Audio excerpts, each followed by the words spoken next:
Hello, ladies and gentlemen, and welcome to the Nerd Herd Comic Book Club, your number one stop for stellar reviews of volumes, arcs, or stories that us or yourselves choose.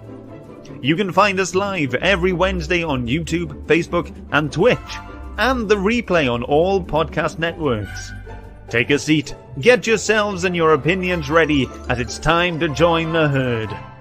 But first, please put your hands together for your hosts, Shane, Phil, Scott, and Martin, as they kick off this week's discussion. Hello, everybody. Welcome to the Saturday show. It is unfortunately our final show ever of the Nerd Herd Comic Book Club. But we thought we would all get together one last time to do a wrap-up, as we usually do after we end every season, but this time it's going to be a wrap-up of the entire whole 3 years that we've been doing the Nerd Herd Comic Book Club for. If you've not seen us before, bad timing. My name's Scott. Down here we've got we've got Shane. Oh, hoi, hoi. Over there we got Martin. Even though. And next to me I got Phil. Hello. Of course, this is a good jumping on point because we've got a whole back catalogue of great videos and live shows you can watch and still get your fill of what we have. 156 episodes. That's what we've done. That's huge, isn't it? That's huge. How are you all feeling? It's sad times, but I'm generally feeling still positive, still feel good. But it is sad, I think. Lost. Yeah.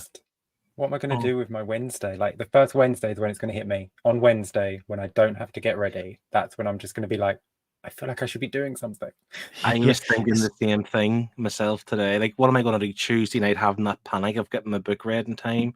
And then obviously Wednesday night, combing my hair, doing, combing my beard, getting ready for show time, to please my audience. I'm not going to have that anymore. It's gonna be like when you like revise for an exam and you revise for weeks and weeks and weeks and weeks, and then you're done with your exams and you're like, oh wait, I feel like I should be doing something, but I don't need to do anything. Kind of feels like that. Martin, how are you feeling? But it's already hit me because Thursday night is usually my night when I prep the book. Whether it's to get my book out or to get my tablet ready with my downloads. And I was like, Thursday night, I was like, okay, I'm forgetting something tonight. What are we reading next week? Actually, we're not. Okay. It's just sort of, really strange. Yeah, it's still violently typing away there. Yeah. I know. Keyboard warrior. Hammering it.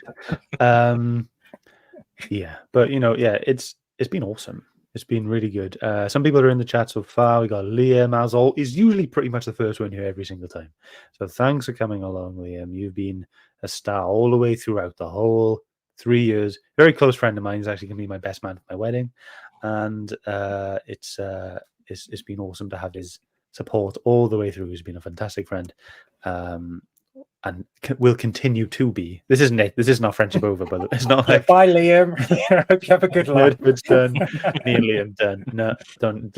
Yeah, I love him. Thank you very much, bro. Shane, you've written. Thank you all for 3 amazing years. The herd will be the most missed thing for you.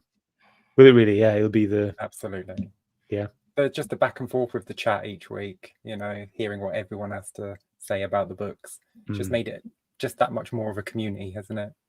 Of course it has, and like over the 3 years, Dean started all this, didn't he? And I think we've said in the past when we had our milestone episodes that we are grateful for him to have started all this and us carrying it on after he left.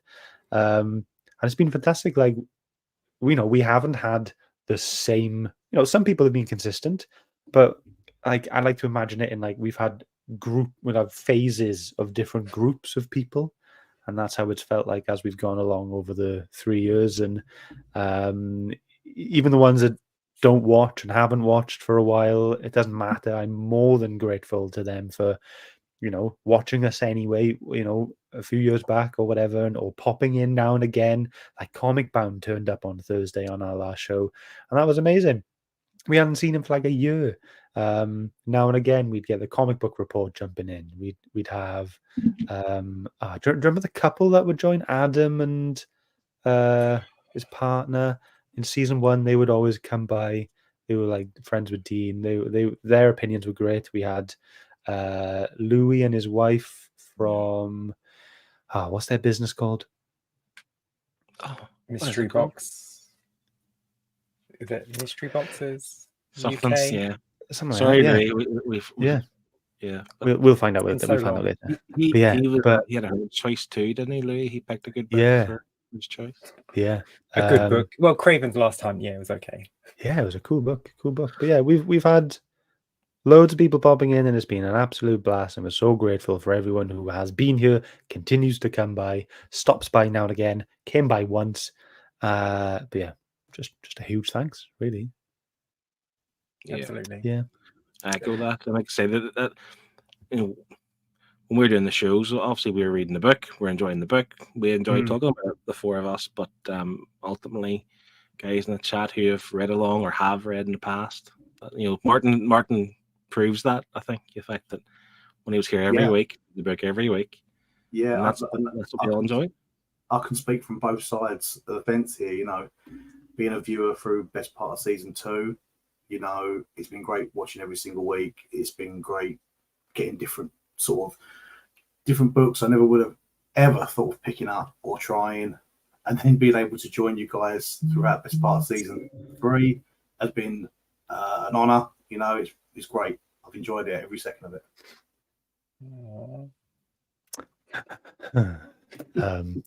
We've also got Steers here. Thanks, Steve. Like, Steve has been quite consistent over the last couple months, last 2 or 3 months, hasn't he? So it's really good that he's here today as well.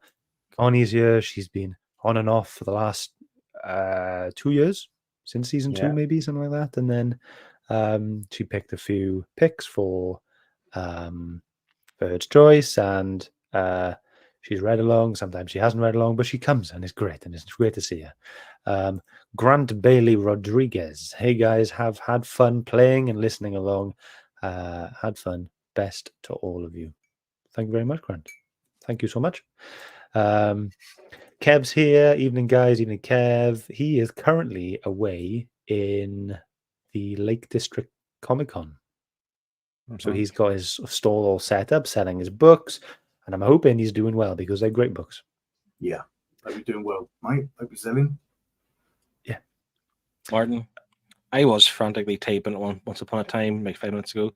Change your mic. I don't think you're on the mic. That's what I was saying. Might as well just tell you live. Yep. Because tried to put it in the private chat. You just ignored it. I'm not taking the hint, mate. Not taking the hint. There we go.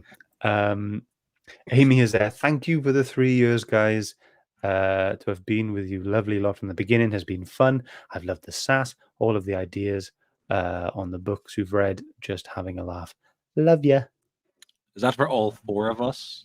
Of course that it is. Last love you. Yeah. If it was me, it'd be love you. Oh, okay. But if it's us, it's love you. Is that better? Yeah, much better. There he is, man. There he is. Tinkering around my computer today. Sorry. No, that's okay. Shane, you gave us a little interesting bit of information about Amy before we went live. I did. Yes. Am I repeating it, or were you? Of course you are. It was your fact. Okay, the secret's coming out, Amy. Sorry, but I have to tell everyone. So Amy was our first Herds guest we ever had back on series 1 with Saga Volume 1. Mm-hmm. And Amy was our last ever Herds guest for season 3 with Once and Future Volume 3. So Amy bookended our entire 3 years. Yeah. Volume 4? Cool. Oh, sorry, Volume 4 was it? Oh, my bad. Yeah, I think so. But yeah, it's weird, isn't it? It's like this weird, like, little coincidence. Like, we've had Herd's choices after Amy's pick, but they never joined us, and Amy was the last one to actually join us. So, yeah. It's like fate. And this is the thing. It's like Adam was on the show, Comic Bound was on the show in the chat the other day, hadn't been for so long. But he texted me after to say that he read Sin City a few weeks ago. No one we were reading it. So he read it and then obviously watched the show and actually found out it was the last show. So it was almost like fate brought him back Do you know what I mean? Like, And he's like had to read this book. the mental coincidence on the episode where we announced it was going to be our last one, Dean turned up. Dean was there. Dean was in the chat. That was wild. That was weird. Connie has said, thanks for making the comic book space a little less scary. I think I had joined at the end of season 1, but the show definitely helped broaden my horizons a lot. That's really nice to hear. Couldn't agree more. Share that exact same sentiment. Yeah. Because you were massive just on the DC Marvel stuff, weren't you? Yeah, I was heavy DC, all DC all the way. And then I think I wanted to try expand my indie sort of titles a little bit because I didn't really know where to go. So when you guys released that first lineup of season 2, so we've got I know Deceased is there. I wanted to read that, but Saints Killing the Children and Colder. Yeah, I was sold at that point, and I think I read 3 weeks in, and I was like, I'm just going to carry on now, and then I didn't stop. Yeah. See, that's what makes it all worthwhile, isn't it? Of course. 100%. Yeah. Lady Sil is here. She goes, hi, good luck to all. # new adventures. Thanks for joining. Thank you very much. And Steven said, thankfully, me being camera shy helped with that book ending. But Amy being the first and last. Yeah. Happy little accidents. Steve had 2 in a row, didn't he? The final 2. Yeah. Poison Ivy and Daredevil. Yes. Yeah. That's great. Yeah. Cool. Whew, cool. 2 great reads, but Steve. Definitely, yeah. Like as usual, with the end of season stuff, I always get some stats made. I have gone overboard this time. I've got lots, so we will be breaking it up. It's not gonna be death by PowerPoint essentially with this. So we can start with that. I know Shane, you've got a little quiz kind of thing going. I do. Phil, you said you had a stat. Just one. Phil has put all the work in. Scott has been doing this like for days now, getting all the stats ready for tonight's show. And Phil rocks up in the WhatsApp group and says, I have a stat. So that's the amount of work Phil has put in for the end of show. And that's been consistent for the whole 3 years. To be honest, I get it. Cheeky bastard. But, I do have a stat. Unfortunately, it's very self-centered and it kind of involves my good self. What's about you? Yeah, it is about me. Yeah, it's on about us as a group, or no? Shucks, screw that. Do you want me to give you my stat now? Because it's quite irrelevant, really. But I can give it now. Go on then. All right. So get it out of the way, is it? One of the reasons that one of the considerations I had about unfortunately leaving the Nerd Herd was the fact that I have such a big backlog of stuff. Right. Oh, okay. So hear this, right? In the shelves behind me, I have 221 books. Right, I have read completely 51 from cover to cover. God. Right, 23% of the book title I have read. Right, 26 of these books in addition to that are books that I've started and haven't finished because like volume 1s we've covered and whatever else, so I've never get around to finishing the book. Oh, so 26 you finished the volume, but you've not finished the story. Yeah. Not finished the actual physical book cover to cover. Right. That's 11%. Wow. So, and we've said before, sometimes, doing the Nerd Herd every week, it does, I don't say gets in the way, but it takes time away from your own kind of reads, doesn't it? Yeah. And sometimes we would selfishly put in our own picks. I'd be like, what should we pick for the next wave? And I'd just turn around and I'd go, yeah, that one, because I want to read it from my pile and I don't want to wait for that. Like, if I go away on a holiday or if I have some spare time, I wanted to use Nerd Herd time to read my own stuff, and I think we're all guilty of that, to be fair. Yeah. That's me. That's grand. But then the other side of the coin is, if I get picked my book every week, no problem. But because we obviously share it, then we're getting other reading tastes that we'd never get. So there's benefit doing it, of course. But again, 23% is a stat. That's shameful. Let's be honest. It's a bit shameful for being a comic book reader. I haven't done it as like you. I haven't counted my books, but I guarantee mine's going to be very similar. Yeah. My read of my own stuff is very poor. compared to what I've done on the Nerd Herd, you know? Yeah. All right, so let's ask this question then. Okay.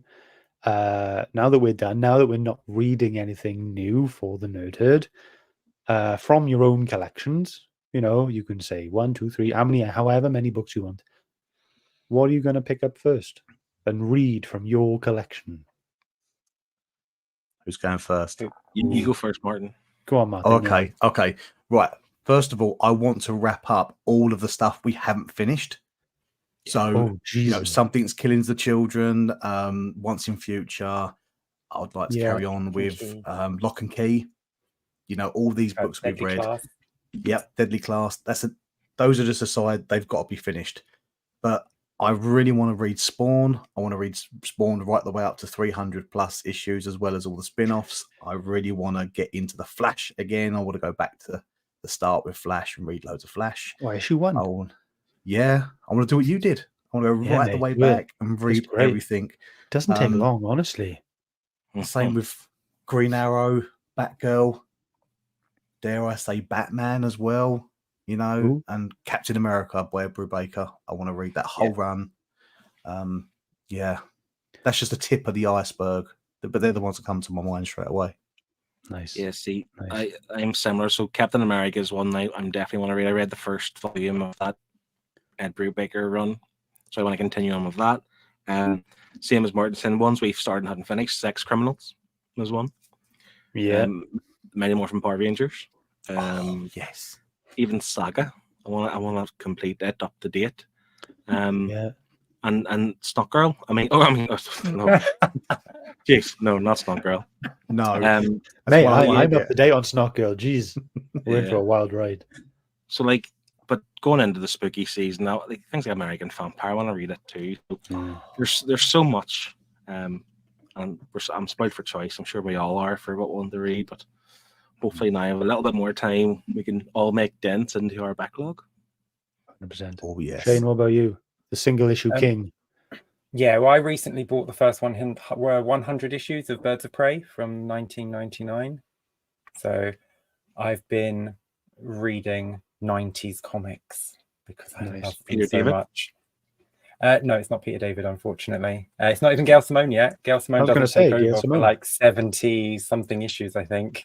Wow. But it's Dixon, so it's really good. And the Gary Nice. Frank and like the art in it is fantastic. And it's the Gary original Frank. girls, Barbara and Dana. So it's fantastic. Nice. Cool. Wow. Scott? I'm currently halfway through the biggest omnibus I have, which is the War of the Realms book. I'm about halfway through that. So, when I have time, I'll tick over a couple issues now and again. So I'm going to make a big effort, big push to go through that.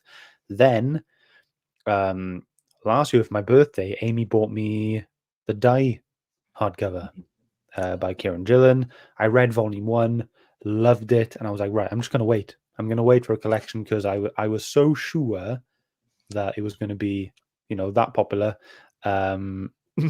So we've all just read Connie's comment. Okay, I'll get to that. That's amazing. But yeah, I'm going to read.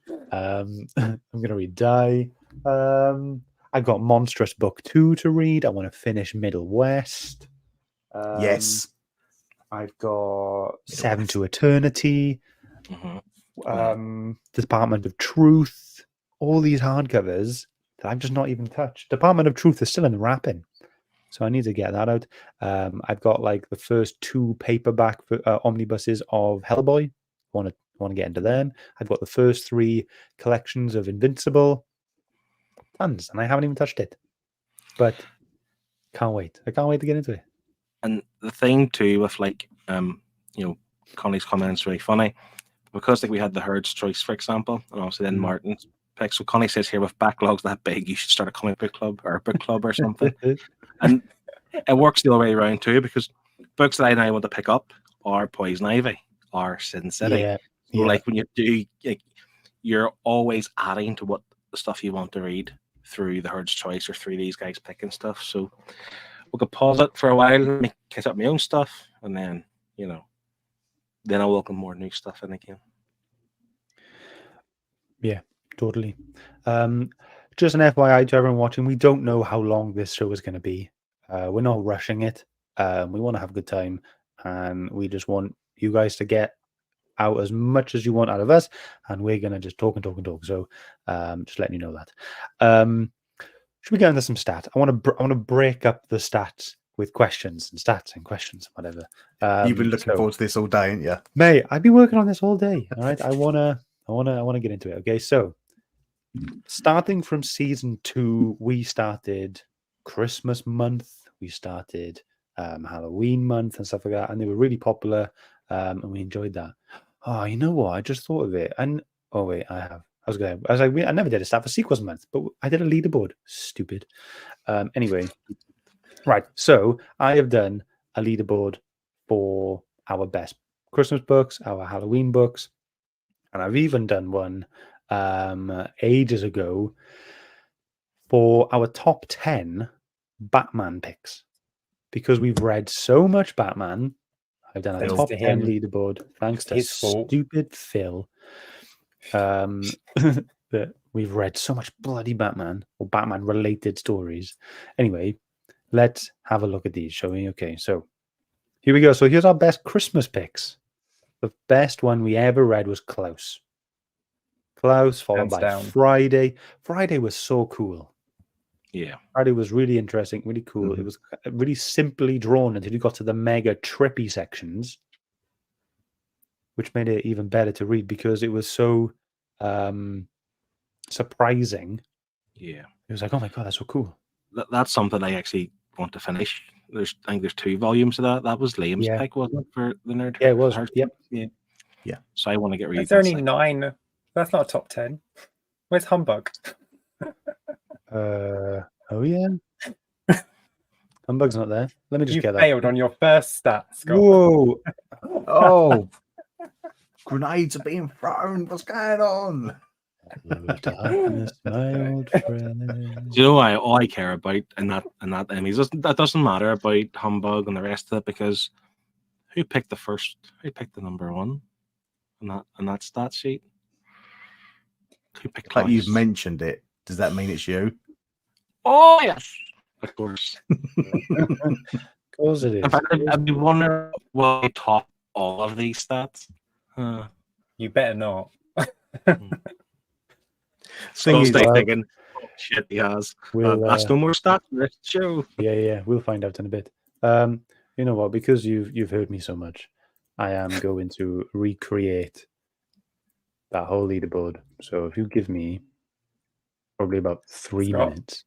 are you going back to the You've gone Christmas one? silent. No, that's me. No, I can hear him. Oh, he hasn't. You've Am I okay? Yeah. Can you hear me? Yeah, you're fine. Yeah. Okay. Scott, while you're working away, I'll try and I'll try and entertain my audience Your audience. the best way Okay. I can, you know.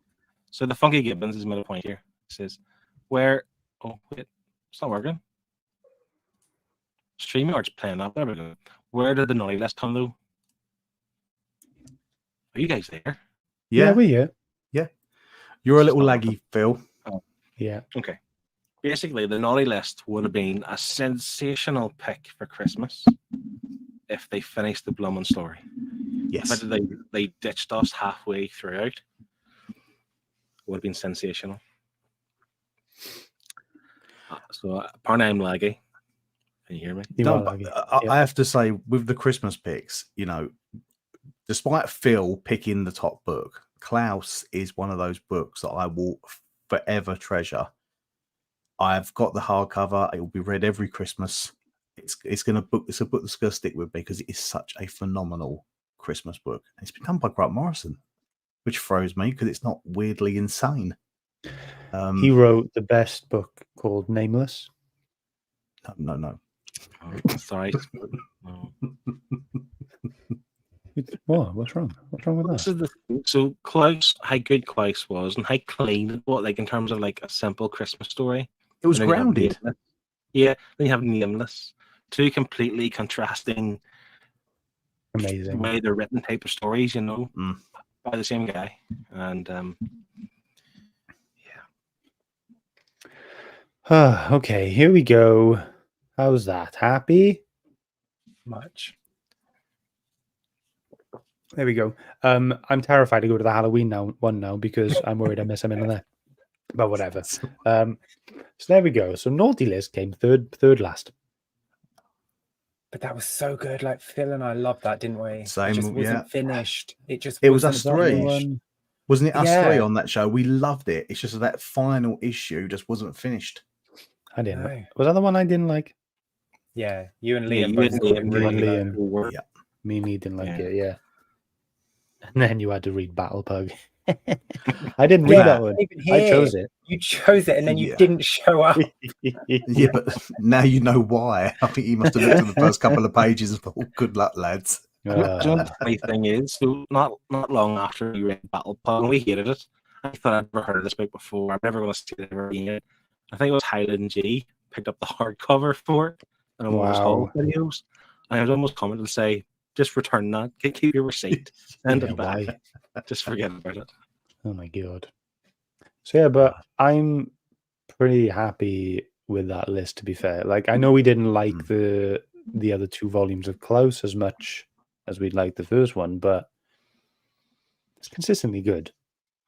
You know, no, I'm wrong. I still own it.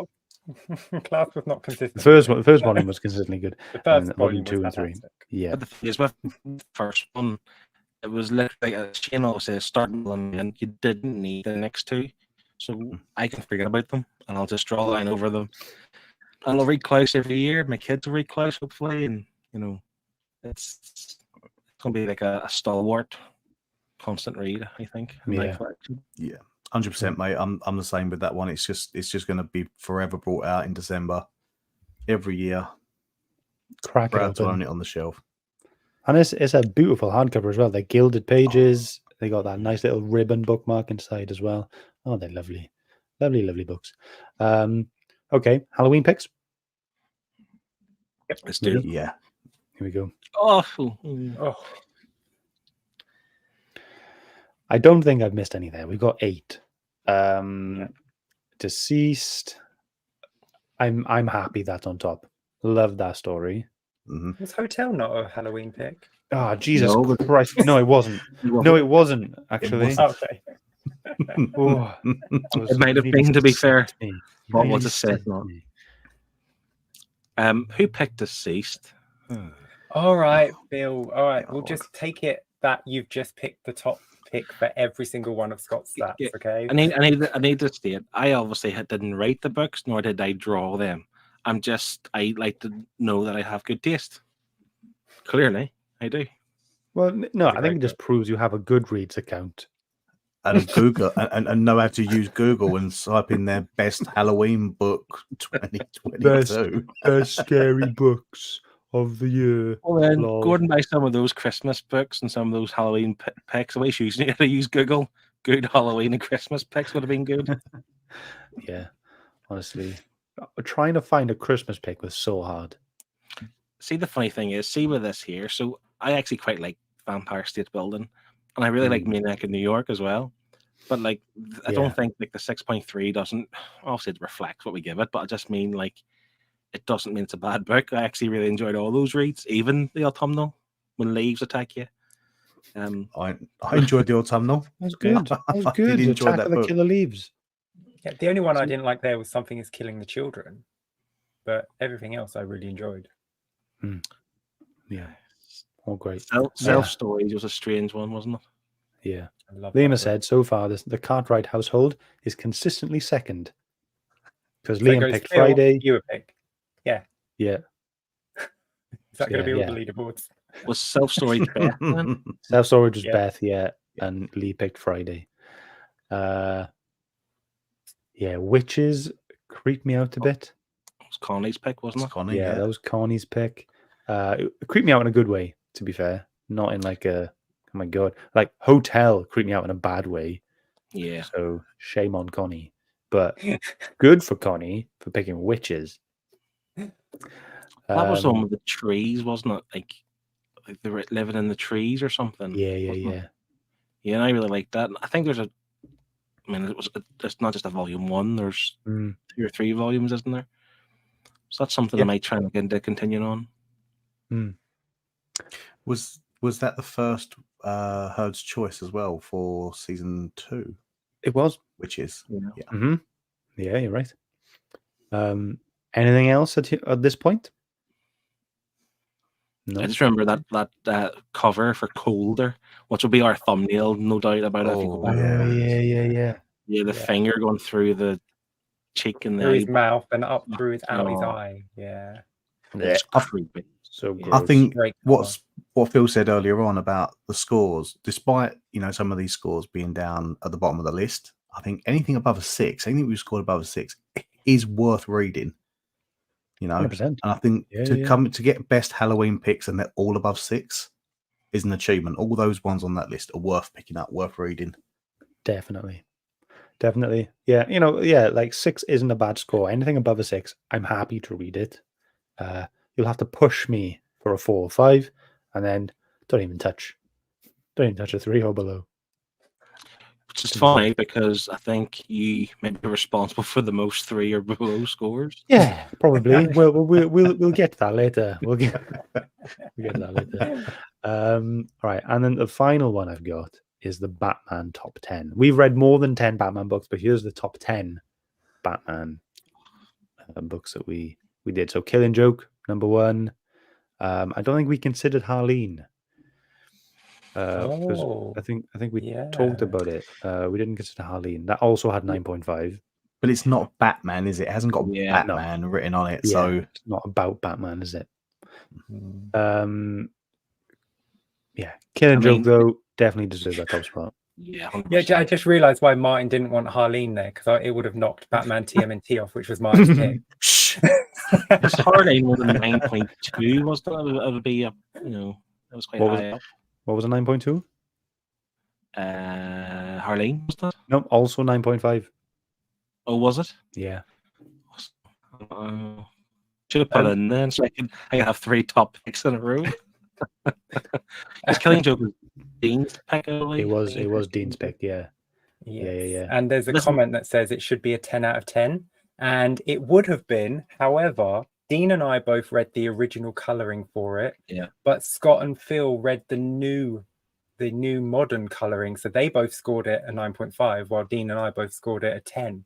So had they read the original color, it might have been a 10 all round. Yeah. And I've read the original coloring since I have the Absolute Edition, and it's perfect in every way. It's far superior, to be honest. So yeah, 100%. But like, if any listeners, watchers, whatever, I've never read Batman, here is 10 excellent Batman books. Yeah. So what you can get.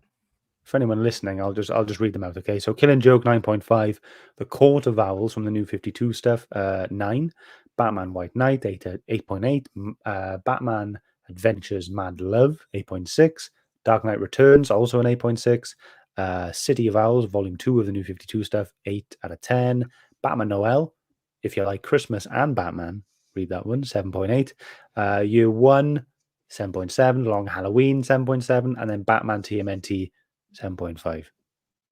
Those are, in our opinion, as a group, the top 10 best Batman books we've ever read. Yeah. Was Batman Noel on the Christmas list? Yes. Yeah. Okay. Yes. Checking. Yeah. I wasn't. Whatever. And to be fair, it just proves that with that Batman list, that whenever you ask somebody or you go online and check it, and you say, what Batman books do you recommend? You always get Batman Year 1, The Long Halloween, The Killing Joke. I'm so bored of it. What's the other one? Dark Knight Returns. Nothing else. Yeah.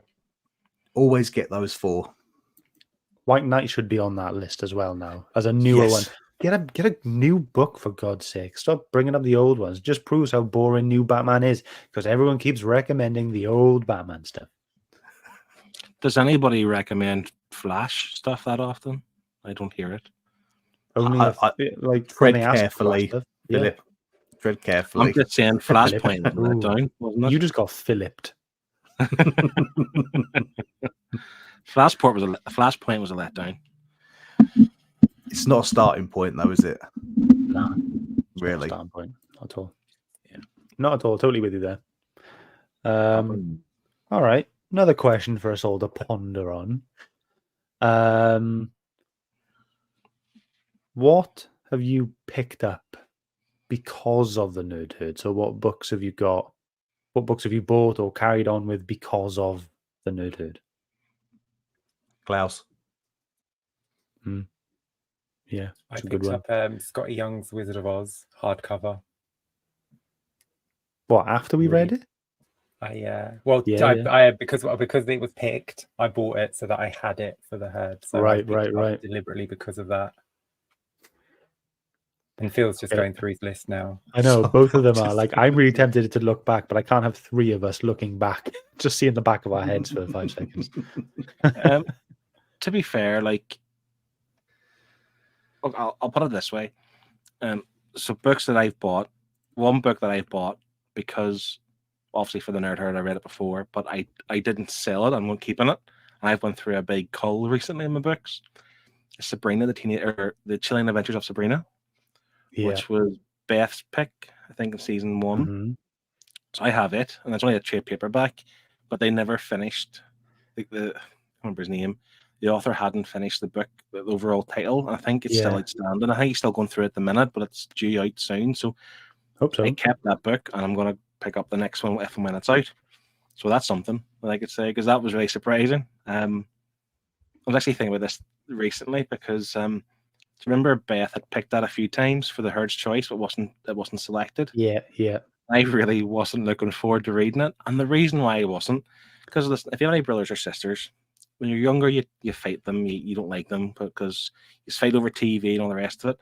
My sister loved Sabrina the Teenage Witch TV show. Now, I liked it perfectly fine, but we used to fight over the TV remote because she was younger. She got it, and it was always Sabrina that was on the TV. Oh, That's my reasons for not wanting to read the Chilling Adventures of Sabrina. Like some sort of like some subconscious kind of whatever in my head. Hatred for the character. Yeah, that's what it was. But the book was great, and I've kept it, and I've really enjoyed it, and I want to see it out and buy the next one or hardcover or something down the line, definitely. So that's a title I could say because of the Nerd Herd I've enjoyed and I will look out for. Yeah. Amy brings up a really good one. She says, "What about Kanto?"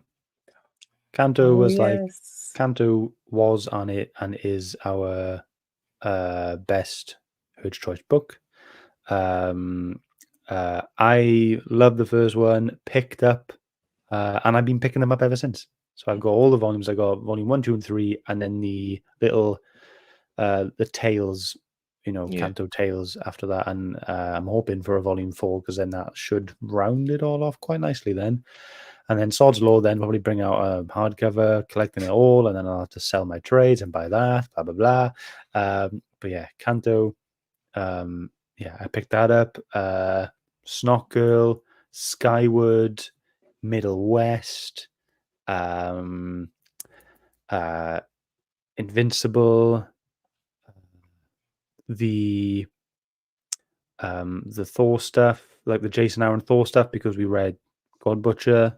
Absolutely love that. Batman? Who? Sorry, say it again. Batman? But who? What? You're breaking up, mate. What? There's loads. Don't get me wrong. I've picked up some books from the Nerd Herd, but because we've read the books, it's also made me go into that writer or that artist. So I've looked at other books that those sort of teams have done. One of them for me would be Ed Brubaker and Sean Phillips reading Kill or Be Killed. I was blown away with that book, which is why I pretty much went and bought Criminal and obviously Ed Brubaker's run on Daredevil. What else have I bought? Get loads of it. Somewhere back there. There's more books I bought from Ed Brubaker. Even Night Fever, his new one. I haven't read it yet. Reckless, yeah. Sorry. Just that creative team. What we've read on here. Those artists and those writers have just sort of sent me on a trip to different books and different stories that I've picked up. So, I might not have all the books that we've read on the Nerd Herd, but that's because they've not had nice deluxe collected edition yet, so Yeah, I'm still right. waiting on a few of those books. But yeah, it's definitely So expanded my reach. Yeah, fair enough. broadened your scope of what to look at. Killer Be Killed is one of the 26 unfinished books I have. That's at my 11% of unfinished books. Which Wow, hopefully yeah. they will. I don't even want to think about the stuff I've unfinished. I don't have finished, you know. Don't want to think about that at all. Ugh, makes me shudder. Yeah, the questions we're asking as well, they can be put out to everyone in the comments as well. Feel free to answer them as well. Tom has said Witchblade. Tom suggested Witchblade for Herd's Choice way back when in season 1. Still has the issues if anyone wants them. This book was utter tripe. It was rubbish. He says it was the only Nerd Herd live he was invited to join. Yeah, we banned him after that point, after picking such a terrible book. I think, yeah, we told him no more. No. It was great to see you here, Tom. Thank you. Fun episodes we ever did, though. It was. We mentioned that the other night. Yeah. Can I just say that Witchblade book, right? I really like the art. There's a lot of snow, a lot of atmosphere. Wasn't there a lot of weather? Rain and whatever else. It was really cool. The story was just a CW pilot, wasn't it? It was just a CW-esque show, but in pilot form for a comic book. It was just the story didn't match. Terrible. The art, yeah. Has everyone answered that question? Yeah, cool. Shall we show everyone the final leaderboard of season 3? Yeah, I think we should, to be fair, because there was one gap left on it after Sin City, and I've filled it in now, obviously, with Sin City. So let's get our final look at the season 3 leaderboard. Okay, here it is. Joint number one, Stray Dogs and Batman White Knight. Stray Dogs was chosen by Pete, Triple G Comics. Yeah, we love that book. King of Spies, number 2, that was me. I was very chuffed. And Joint, Dark Knight Returns, Do a Powerbomb. Phil, you picked that one? Was that your pick? Do a Powerbomb, and I stand by this, should be number 1. 100%. And I have 5 issues. Absolutely, I agree with you. I have a bone to pick. Right? Because Shane gave it a score. He scored 1 for each issue he liked, right? Yeah. But there's 7 issues, so he scored it a 6. Right? He liked 6, the first 6, and then like the 7th, right? But that math doesn't work out. Instead of 100%, do you know what I mean? So it should have been like. Oh, okay. Let me get a calculator out. Stand by. Yeah. So if you like 6/7 of the story, it should have reflected in the score out of 10. And that might have pushed that last issue was so bad it took 4 points off the overall score. Oh no.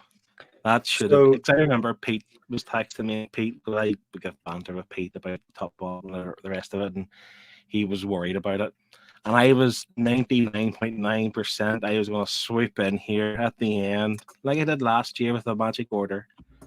Yeah. Take the top spot. By Phil's logic, with a 6 out of 7 type of thing, Shane should have given it 8.5. There we go. Perfect.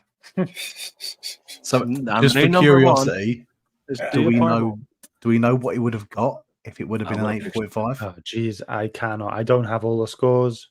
You can give them to me and I can work it out. But we also need the Herds scores as well. Oh God, yeah. I give it a 10. I'll say that. I think there's a few 9.5s in there and a few 10s in the chat. I'm not just saying that there was. I think I was a 9. I agree. So, but the rest of the leaderboard, we got 3rd place is Marvel's 8.5. 4th place is joint with Blackest Night and Lock and Key Volume 2 with 8.4. Daredevil Born Again 8.3 and Mighty Morphin Power Rangers TMNT also 8.3. So that top 10 is literally the top 5. Yeah. Who picked the most? Just What do you mean to pick the most? Well, Dark Knight Returns, the same books. Do a Powerbomb, Marvels, Daredevil Born Again. That's 4 I picked. Yeah. Just wondering. 2 of my picks are on you. One of mine. And 2 Herd's choices. Yeah. 3 Herd's choices. White Knight was the Herd's choice. That was Sean, wasn't it? Yeah, that was Sean. Yeah, And- so such a good top 10. Really strong. Liam has said, I wasn't expecting Do a Powerbomb to be as good as it was, and I'm inclined to agree with Phil that it should probably be top. It's taken 156 episodes for Liam to agree with me. He scored my book a 4 to 10 just as by default, doesn't he? Yeah, he does. Oh, Phil's tries. Yeah, 4. Doesn't even read it. So here's the rest of the leaderboard. Boom. There it is. So there's Martin's pick. Sin City, the only 8.2 we had this season. I'm not going to go through all of these because there's tons of them. So if you're listening to the podcast, just come to the video and have a look. Yeah. Any ones you want to pick out, guys? We've read like this season. Like I said before, like that wee window there from 6 down to what 15, 16. Like that. I mean, if anyone reads them, their quality, you know, you won't be let down. I don't think. No, not at all. So, okay, so the bottom of this list is Daveocracy with 3.9. I only chose that. That was my choice, and I only chose that because I wanted to finish something. You know, we finished Skyward as well this season, and I wanted to finish something else. So Daveocracy was the only other one we could finish. So we finished it, and it was 3.9, and it was rubbish, and we all agreed that it wasn't as good as Volume 1, but Class whatever. syndrome. Yeah. Amy has said Once in Future should be more, should be higher. But Where volume is Once in 3, Future? volume Oh, 3 and 11. 4 are 11th with 7.6, along with Justice League Volume 1, New 52 Volume 1, that is. But yeah, there's some awesome books there. You know, yeah, Many Deaths of Layla Starr. I'm bitter about that and still am. That should be way higher. I enjoyed that too. That is my like book of the year. What book? Sorry, Knockdale should be lower. The Many Deaths of Layla Starr. Oh. Yeah. All right. To be fair, Kev, so this comment here, being a 6.1 for Invincible, it is crazy given the whole series, and I do feel a bit. It's not disappointment. It's like we read 4 issues. Yeah, it was 4 issues for Volume 1. I read the full, like the whole hardcover after, and that should have been what we had read because it was longer. It was like 13 issues or something. Yeah, but yeah. It takes that length of time to really get you going into that story, and I'm excited to read the rest. So Invincible being a 6.1 is crazy, but then those 4 issues, they were quite, I don't want to say boring. There's just they weren't what Invincible's known for widely, especially with the TV show. Yeah. Yeah. Because the animated show, you get the twist, the episode 1. Am I right? I'm thinking. Yeah. Steve said Invincible gets way better from the 3rd volume. Yeah.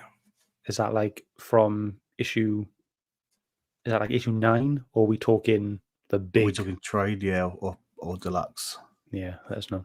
Because I've bought the first 3 collections, the collection volumes. And I think he means like the volume, like is in like the first 3 paperbacks. So that would be the first collection, pretty much, or close to it. So that's when it picks up. Yeah. Yeah. Right. So there we go. So that's the season 3 final leaderboard. We'll put some. What? Done the maths for the. Let's do this. Yeah, go on. Go on, Liam. Chuck it on. So Liam has said, done the maths for the corrected. Do a powerbomb score if you're interested. Corrected. I like that word. Corrected. Yes, 100%. There we go. Well, since we're correcting scores, then are we going to correct Phil's score for Kingdom Come? Yeah. Oh, we should, mate. Aren't done by I think that's Kingdom Come and gone. But I like Kingdom Come. I scored a 7.5. Yeah, I just didn't get Blasphemous. the 9s or whatever because of the hype. But because it was someone else's pick. That's why it didn't get the 9 still. Because it was someone else's pick. Season 2 was the season of Phil's funny buggery. Can I just say this in my defense? So season 2, I took the top spot of my first pick in Deceased. right? And I was number one the whole way throughout, not because of funny buggers, just because the books weren't as good. Kingdom Come was a threat, but I scored it properly. Scored it accordingly to make it less of a threat. Yeah. And I swooped in and cemented the top spot with the Magic Order. And let me just highlight Kevin's comment. 7.5 is a reasonable score for Kingdom Come. And this guy's a professional comic book creator. So 100%. Thank you, Kevin, for backing me up there. But I did say at the season 2 wrap-up show that I was not playing come down with me, Connor. Season 2 wrap-up show, I did say I would score higher, just not 9s or 10s. I had really enjoyed it. The problem with Kingdom Come is the art was too static. It's lovely, but it's static. But to be fair, I actually enjoyed the Magic Order more than I did Kingdom Come, and I'm a big DC fan. I thought the Magic Order was a trump card you pulled out of your sleeve, mate. That was a cracking book. Nice. We have the scores from Lee. So here they are. Herd's Choice gave it 9.6. Phil gave it a 10. I gave it an 8.5. Martin gave it a 9. And Shane's actual real score was an 8.5. It most certainly would not. Not for that final issue. That final issue brought that book down to a 6. So overall, it would have been 9.1. 9.1. I'm just using the logic, Shane. So you enjoyed a point for every book you liked, which was 6. But it was, it wasn't out of 10. It was out of 6 7. out of 7. Yeah. Because that last issue was just so terrible. It didn't deserve anything higher. It's a good thing it's all hypothetical. Pete takes the top spot, okay, with some animated dogs. That's 2 out of 3 seasons a Herd member has taken the top spot. Yeah. Sean with season 1 with Kanto, 9.6. Phil with Magic Order, can't remember the score, 9.5 was it? No, it wasn't high as that. No, 9.1. Oh, I've got it. I've got it all on you later, so I can show you later. Shane gave it a 10. I'll say that. I know that. And then this year, Pete with Stray Dogs, 8.8. Right, I'm going to go through quickly our scores for season 3. Wait, what do you want? Do you want the season 3 scores for everyone, like our averages over season 3, or do you want to see the sequel leaderboard for the whole show? Whichever you want to do first. What's easier for you to do? Should we do the sequel won't take long. Shane, after we do this, do you want to do the quiz? Yes. Yeah? Okay, we'll have a nice fun break then. Cool. Okay, so here is the leaderboard. So here's everything that we read, more than one volume. Okay, so top spot, I'm really pleased with this. Lock and Key Volume 1 and 2. 8.7 out of 10. I think that's really justified. I think deserved. Really happy with that. And that's the only thing I can say. Like, yes, I've got something in the top spot. I've done it. And you picked both of those, didn't you? Yes. Yeah, I did. Yeah. Anything else notable here for you guys? Planet Hulk for me. Go ahead, Martin. Oh, sorry, Skyward. Skyward was one for me. I love that story. Yeah, and we did the entire run of that. Book. Yeah, so the entire for run. Me, see, that's awesome. Like, we did the entire run, and we have 7.4 for that as the whole run, and I feel great for that because it's an actual accurate score of the story as a whole. Yeah. And that's the thing, is like Planet Hulk for me was let down so much by World War Hulk. I thought Planet Hulk was fantastic. But World War Hulk was such a disappointment in comparison. Right down. Yeah. It scored really high. And I know Amy's a big fan of Once in the Future, and I do think that score will come up once we get the complete story. Once we get 5 and 5 out of the way. Yeah. It's just such a shame Klaus didn't make it. I mean, that first volume carried volumes 2 and 3, but just not enough to get it on the leaderboard. Yeah. It's such a shame. Well, what was it? 8.6 for the first volume. So if it stayed at that kind of consistency, it would have been second place, or it might have even fought for the top spot. Yeah. But it just brought it down. Such a shame. But I think Lock and Key is a deserved top spot there. Out of those titles, it probably is the best. Well, Yeah. Batman for me, of course, but And Deadly Class though should be slightly higher. I think Deadly Class would be above Saga. I can see kind of link them I both get that. in the same kind of area. I think the two of them. Because that was a good read. Because that was Yeah. the one for me where I had to read all 16 issues in preparation Oh, for the yeah. third volume. That was a slog, but it was enjoyable. I have to admit. By the end of it, I just fell in love with was it with Rosa? Yeah. Was it Yes. Rosa? Oh, what an amazing character on the scene on the bridge where she's amazing, Yeah. amazing. Brilliant. So everyone listening on the podcast, I'll go through quick. Lock and Key Volume 1 and 2, 8.7. Batman New 52 issues 1 to 12, 8.5. Saga 1 to 12, 8.5. Cosmic Ghost Rider and Thanos. Yeah, so Thanos wins 13 to 18 and Cosmic Ghost Rider 1 to 5. That's one thing, 8 out of 10. Deadly Class 1 to 16, 7.8. Skyward, the whole run, 7.4. Same as Planet Hulk and World War Hulk together. Something to Kill the Children, 1 to 10, 7.3. Once and Future, 1 to 24, 7.3. And Monstrous, 1 to 12, 7.2. Nice. Here's the rest of the sequels leaderboard. I Hate Fairyland, 1 to 10, 7.2. The whole run of Klaus, 7. So those other two volumes dragged it down all the way from an 8.6 to a 7. Yeah. That's mad.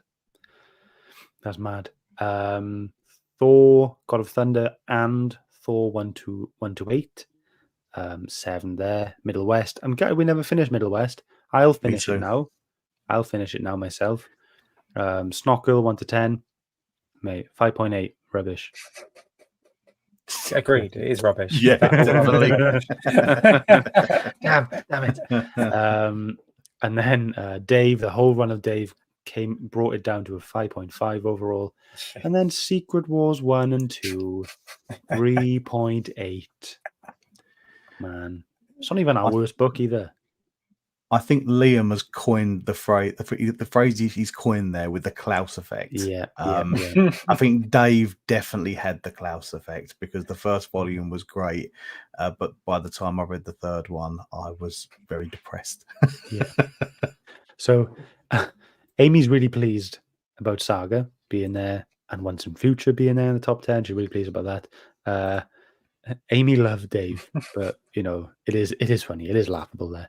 Yeah, and like you said, yeah, Liam, like with the Klaus effect. That was you get scared, actually. don't you? You don't want to ruin your enjoyment, like the No. Magic Order. I refuse to read Volume No. 2 because 1 is a perfect 10.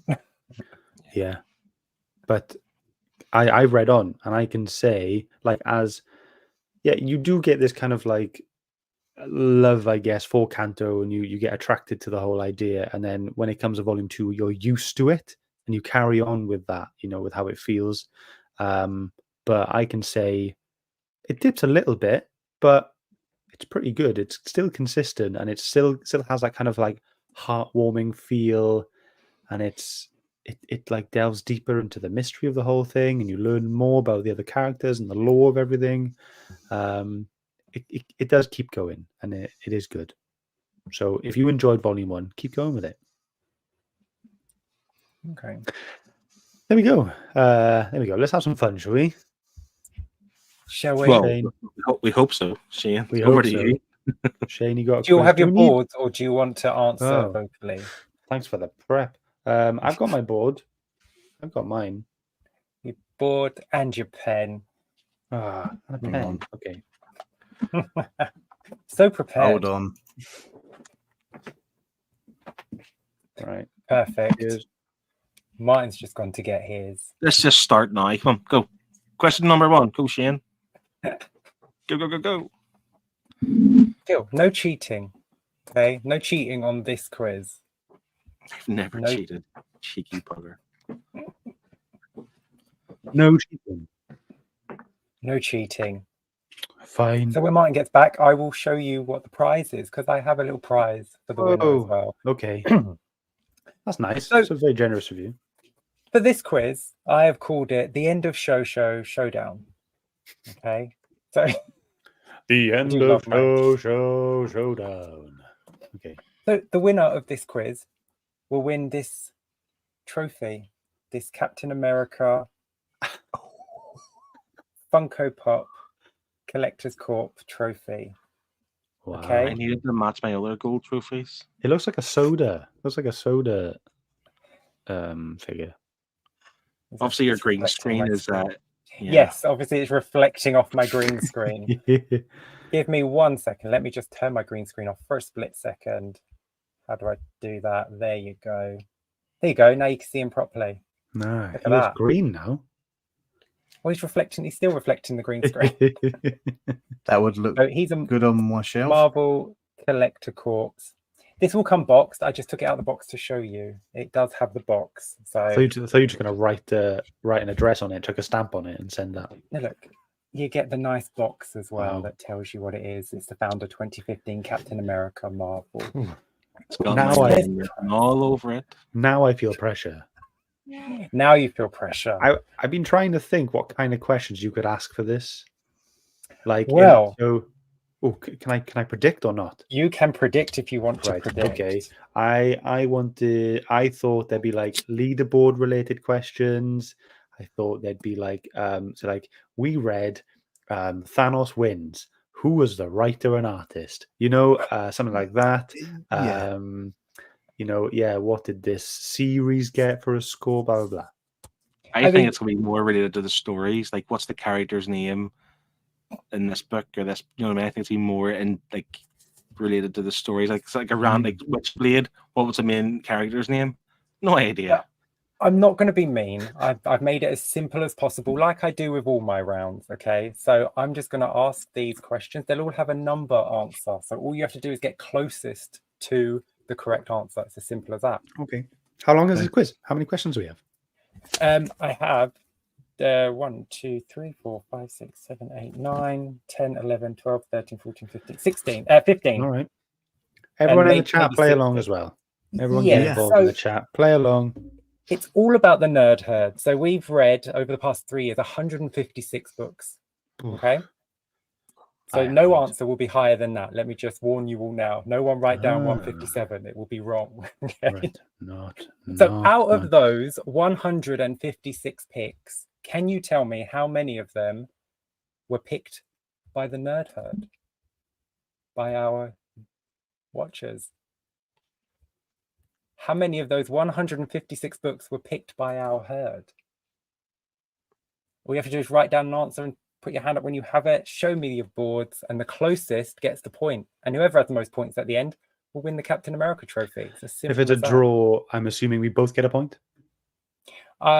Yes, you both get the point if you get it Okay. spot on, or if you're both the same distance apart. So tell me, how many do you think of the 156 books we've read were picked by our lovely viewers? Phil, do you have an answer? Of course, he's last as usual. Just why break a habit of a lifetime? Okay, boards up. Show me what you got. Scott says 36. Phil says 34. And Martin says 22. We have some answers in the chat as well. So Tom says 20. Amy says 24. Connie says 33. Liam says 28. And Kevin says 36. The closest there, off by 1, is Connie with 33. There were actually 32 herd picks. So that means Phil gets the point there, who's just 2 out. Well done, Phil. So keeping with the herds, with the herd choices, can you tell me how many unique guests did we have on season 1? Ooh. Unique Season guests 1? who picked- Season yes, 1. on season 1, they picked a book and they joined us live. How many Saboteur. unique guests did we have on season 1 that joined us live? This doesn't Never count watched if they season came 1. back. You never went back and watched, for shame, Mark. I had too many reads with season 2. Like, How many unique guests did we have on for season 1? God. I will give you a little clue. That doesn't include the creator of Kanto, as he was a guest. He wasn't a herd guest. So we have some answers in the chat if that helps anybody. Hands up when you have your answer. Just waiting on Scott this time. A Ooh. bonus point, we name them. No. I don't know. Okay. All right. Okay, boards up. Show me what you got. Can you see Scott that? says 5. Martin says 8. Phil says 6.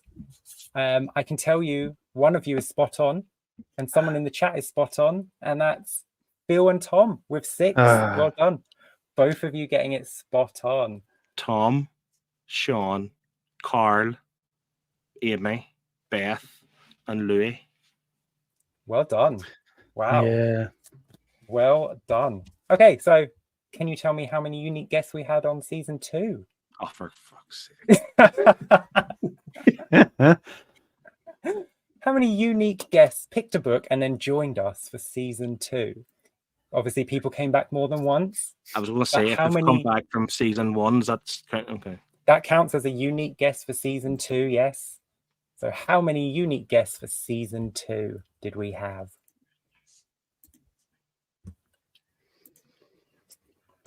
Hands up when you have your answers.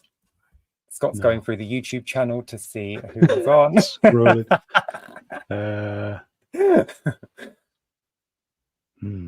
Phil, do you have an answer? Phil's I frozen. feel like I'm missing someone. Waiting on Phil, waiting on Scott. Like I'm missing. Phil has an answer. Scott, do you have an answer? Boards up, show me what you Yeah. got. Scott says 7. Phil says, how many is that, Phil? 6. Yeah. 6. And Martin says 5. In the chat, Tom says 12, Connie says 7, Amy says 8, Steve says 8, and Liam says 5. I can tell you that one in the chat has got it spot on, and one of you guys has got it spot on. And it's Martin and Liam with 5. Well done. both of you. Nice. So I haven't got any points yet. Let's see if I can get it. Me, Rich, Connie,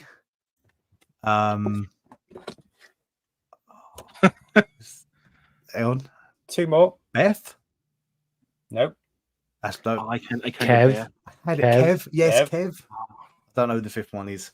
Rick. Oh, no, I said Rich. He got the question right with you. I know. Oh, Lee. Liam. Yeah. Yes, See, Liam. Sorry, Liam. I actually, after Kev, I counted Beth and Liam. That's where I got, and that. I counted Amy too, because Amy came in again. But was it season 3? That was for this season, yeah. Yeah. Yeah. So speaking of season 3, how many unique guests did we have on season 3? You bastard. See, this is harder because not everyone turned up. No. Yeah, we still have No, loads of our merch. unique, We couldn't give it away. Remember the merch? I know. We've got I've so still much got a merch box. left. Yeah. How many unique guests picked a book for us and then joined us live on a Wednesday for season 3?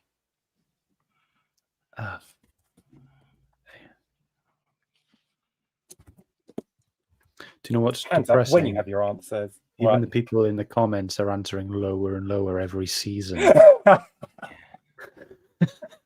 Yeah. Do I count on this list? Were you a guest before you were a regular?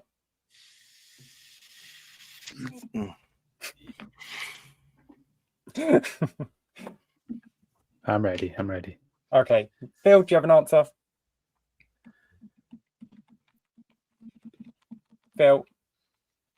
I can't remember if. Yeah, I think I'm ready. Yeah. Okay. Boards up. Show me what you got. Scott says 4. Martin says 4. And Phil says 5. Phil says One pixels. of you is 1 out. And it's Phil with 4. Well done, Phil. No. Tom says 5. Amy Me. says 4. Wait. Spot on. What? You scored 4. Sorry, it's 6. Ah. Sorry, the correct answer was 6. Tom says 5, Amy says 4, Connie says 5, and Steve says 5, and Liam says 5. So everyone apart from Amy was 1 out there. So yes. Okay. Who were the guests? Who were the 6? The guests for season 3 were, I did write them all down. We had Pete from Triple G. Yeah. We had Liam. We had Sean again. Liam.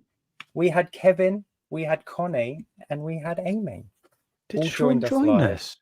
Sean did join us for White Knight. I I had I Sean remember that down, one. but I didn't. Okay, so how many in total over the 3 seasons? How many total unique guests did we have join us for the entire 3 seasons? Oh, geez, I got come on. what? Over the entire 3 seasons, how many total unique guests did we have join us? Why didn't I remember these? Hands up when you have an Well, answer. This answer was just 6, right? So then the last one. The last one. Okay. And then Connie in the chat says she forgot about herself in season 3. But So in total, over the 3 years of this, over the 156 episodes, how many unique guests did we have join us who picked a book and joined us live? oh, this is Hands up when you have your answers. wait. I'm so 3, confused. No. 2, no, come on. Okay, all right. All right, whatever. Okay, go. I'm ready. Okay, boards up. Show me what you got. Scott says This is 18. 18. 18. I'm well out. I think Phil says- 25. Phil says 12, and Martin says 25. In the chat, Tom says 14, Connie says 10, Liam says 12, and Amy says 12. And they both joined Phil getting the correct answer with 12. Oh, I hate this. Well done, Phil, Liam, and Amy. Okay, away Well from guests done, now. Let's everyone. go away from guests, but let's go back to season 1. Can you tell me how many books scored 8 or higher on our season 1 leaderboard? How many books out of the 52 from season 1 scored an 8 or higher? This is fixed. I wasn't here in season 1. Scott has access to them right in front of him. Yeah, stop looking at the leaderboard, Scott. I can see it scrolling, Scott. I can see it scrolling on the little screen here in front of me. Let me just remove that screen. You cheater. What was the question? Above 8? Above 8. Above 8, they scored 8 or higher. So no 7.9s, or dead higher. 8 or higher out of the 52 titles from our season 1 picks. Jesus. Tom says, I can tell you what the people in the chat are saying might help you with your decision. Tom says 24, Connie says 16. So there's an 8-point difference between those two. And Steve says 17. Amy says 25. So you've got a high end and a low end there. Okay. So Tom and Amy think we think nearly half of our picks were over an 8. And Connie, Liam, and Steve all think between 16 and 17. So what do you think? Boards up, show me what you got. Phil says, is that 15 or 5? 15. 15 from Phil, 18 from Scott, and 17 from Martin. I can tell you one of you is dead on. Scott. Well done, Scott, with 18. Were you looking at leaderboard? Did you choose that one? Yeah, my Microsoft Excel spreadsheets are really good, aren't they, Scott? They give the numbers and everything.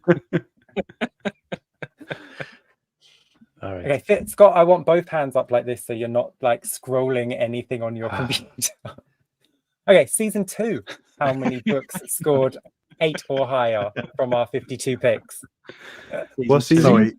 Sorry, what was that? Season 2. How many books scored 8 or higher out of our season 2 picks? 52 picks. How many scored 8 or higher? 8 or higher. Was it more than season 1? Was it less than season 1? What do we think? We had 18 books out of 52 that scored an 8 or higher for season 1. How many for season 2? Steve says 19. Amy says 20. Tom says 16. Okay. Just waiting on Phil. Boards up. Show me what you got. Phil says, is that 17, Phil? Sorry, 12. 12. Your board's a little bit blurry. 12 from Phil, 22 from Martin, and 16 from Scott. Liam says 22 in the chat as well. And Tom says 16. So I can tell you, 2 of you get the points there, Martin and Scott, because you're both 3 out. It was 19. We had 19 books that scored 8 or higher for season 2. How about season 3? Our final season. Was it a good season? Was it a bad season? How many books scored 8 or higher? Yes. How many books scored an 8 or higher for season 3? More than season 2, more than season 3. Sorry, more than season 1, more than... My picks have been quite rubbish, so I think it's lower. Did you bring down the average? I brought it down, I think. I'm ready, I think. Yep. Steve says 19, Amy says 20, Tom says 16. Oh, I'm going to regret this. Sorry, Amy says 18 and Steve says 20. So Ooh, Tom says 10. Whoa. All right. Tom has not rated season 3 high, has he? Man, all right. Okay, boards up. Show me what you got. 14 from Phil, 17 from Martin, and 15 from Scott. One of you's dead on. Well done, Phil, once again with 14. Went down a little bit, didn't it? From 18 to 19 to 14. Do you think that maybe the reviewing was a bit tougher? Right. You saw me there, right, at the beginning with both hands, yeah? Yes. There are literally 15. I've got the thing open now. Did you count Sin City? Did I not count Sin City? You need to put it up then so I can double check. Yeah. So Thanos wins, Poison Ivy, Batwoman, Sin City, Daredevil Born Again, MMPR, TMNT, Blackest Night, Marvels, Dog and Key 2, Flashpoint, King of Spies, Dark Knight Returns, Dual Powerbomb, Stray Dogs, Batman White Knight. My bad. I didn't count Sin City. I did the quiz before the final score, didn't I? Oh. No, there's 10 in the top 10 and 4 there, Scott. What are you doing? Yeah. I've got them open here. I've got it here. 10 in the top 10 and then 4 there. Sin City, Batwoman, Thanos wins, and Poison Ivy. That's 14. 14. I've literally... What? Top 10. You're the stat man. 4. Yeah, 10 plus 4. 14. And people in the chat confirm that 10 plus 4 equals 14. Wait, what did Thanos win get? 7.9? No, I don't know. I got an 8. No, he got an 8. Sin City, Batwoman Elegy, Thanos wins, and Poison Ivy. Something's missing. See, the reason I've written the wrong score. I've written the wrong score for Daredevil Born Again. Wait, no. I would have got. Oh, yeah, wait. We have the top 10 and then 4 on the second page. 14. The reason why I picked 14 is I've commented a few times with that little section after the top 10, all really good books. I've got good photographic memory. So and Tom is confirming 10 plus 4. That math is correct. Okay, next question. Let's go back to season 1. How many books? Wait. Right. I'm literally putting a pause on this. Okay, wait. Yeah. Right, there's 10 here, right? Yes. Obviously, we can all count to 10. I can confirm. That's the top 10 leaderboard. I got Batman White Knight, Stray Dogs, Dual Powerbomb, Dark Knight Returns, King of Spies. Why have I got Flashpoint as 8.5? Wasteful thinking. Why have I? That's where the problem is. All right, as you were. What is it? 7.5. Should have been 8.5 though. Should have been 8.5, Scott. You know what? Now that's going to mean a lot of my stats are wrong going forward. Well, really, just my stat, so I can get that changed. Okay, next question. Back in season 1, how many of our books scored 5 or below? Oh, we just looked at season 1. Yes, season 1. How many books scored a 5 or lower?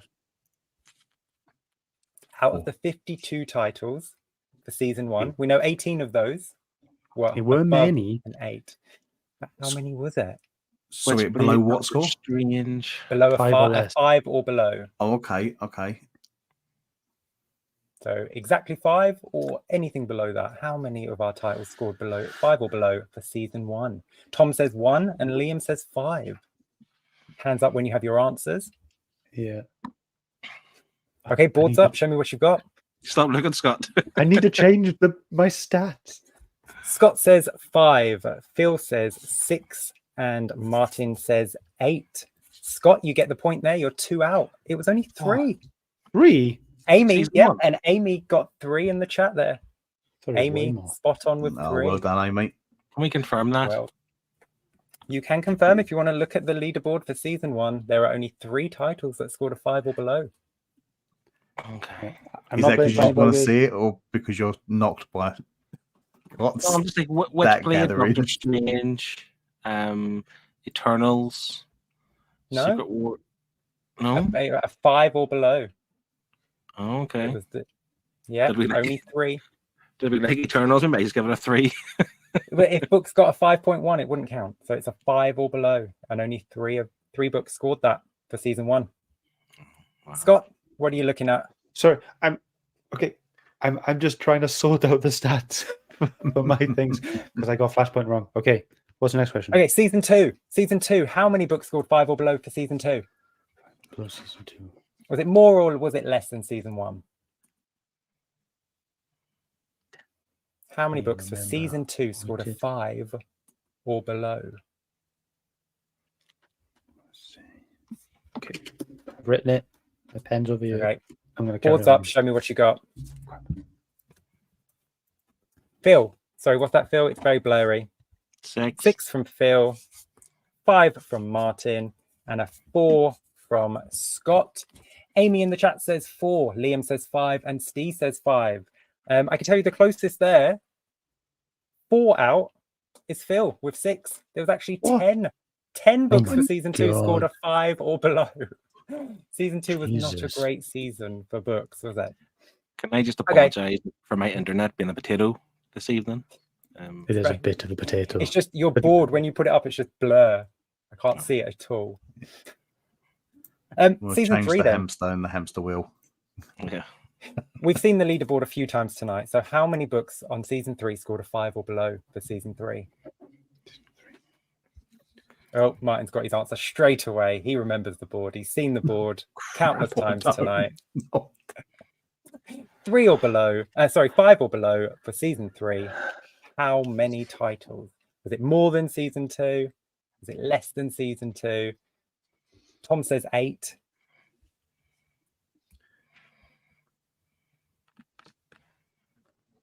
Just waiting on Phil. I'm ready. Boards up. Show me what you've got. It just goes blurry as soon as Phil brings his board up. How many is that? 3, Phil says 3 3. said. Martin says 5. And Scott says 5. I said 5. Yeah. 1 out. Once again, Phil. It was only 2. There's only 2 books on our leaderboard that scores a 5 or below for season 3. So me and Martin thought way more that were shit. Yes. Pretty much. Yeah. Now, I changed things up a little bit.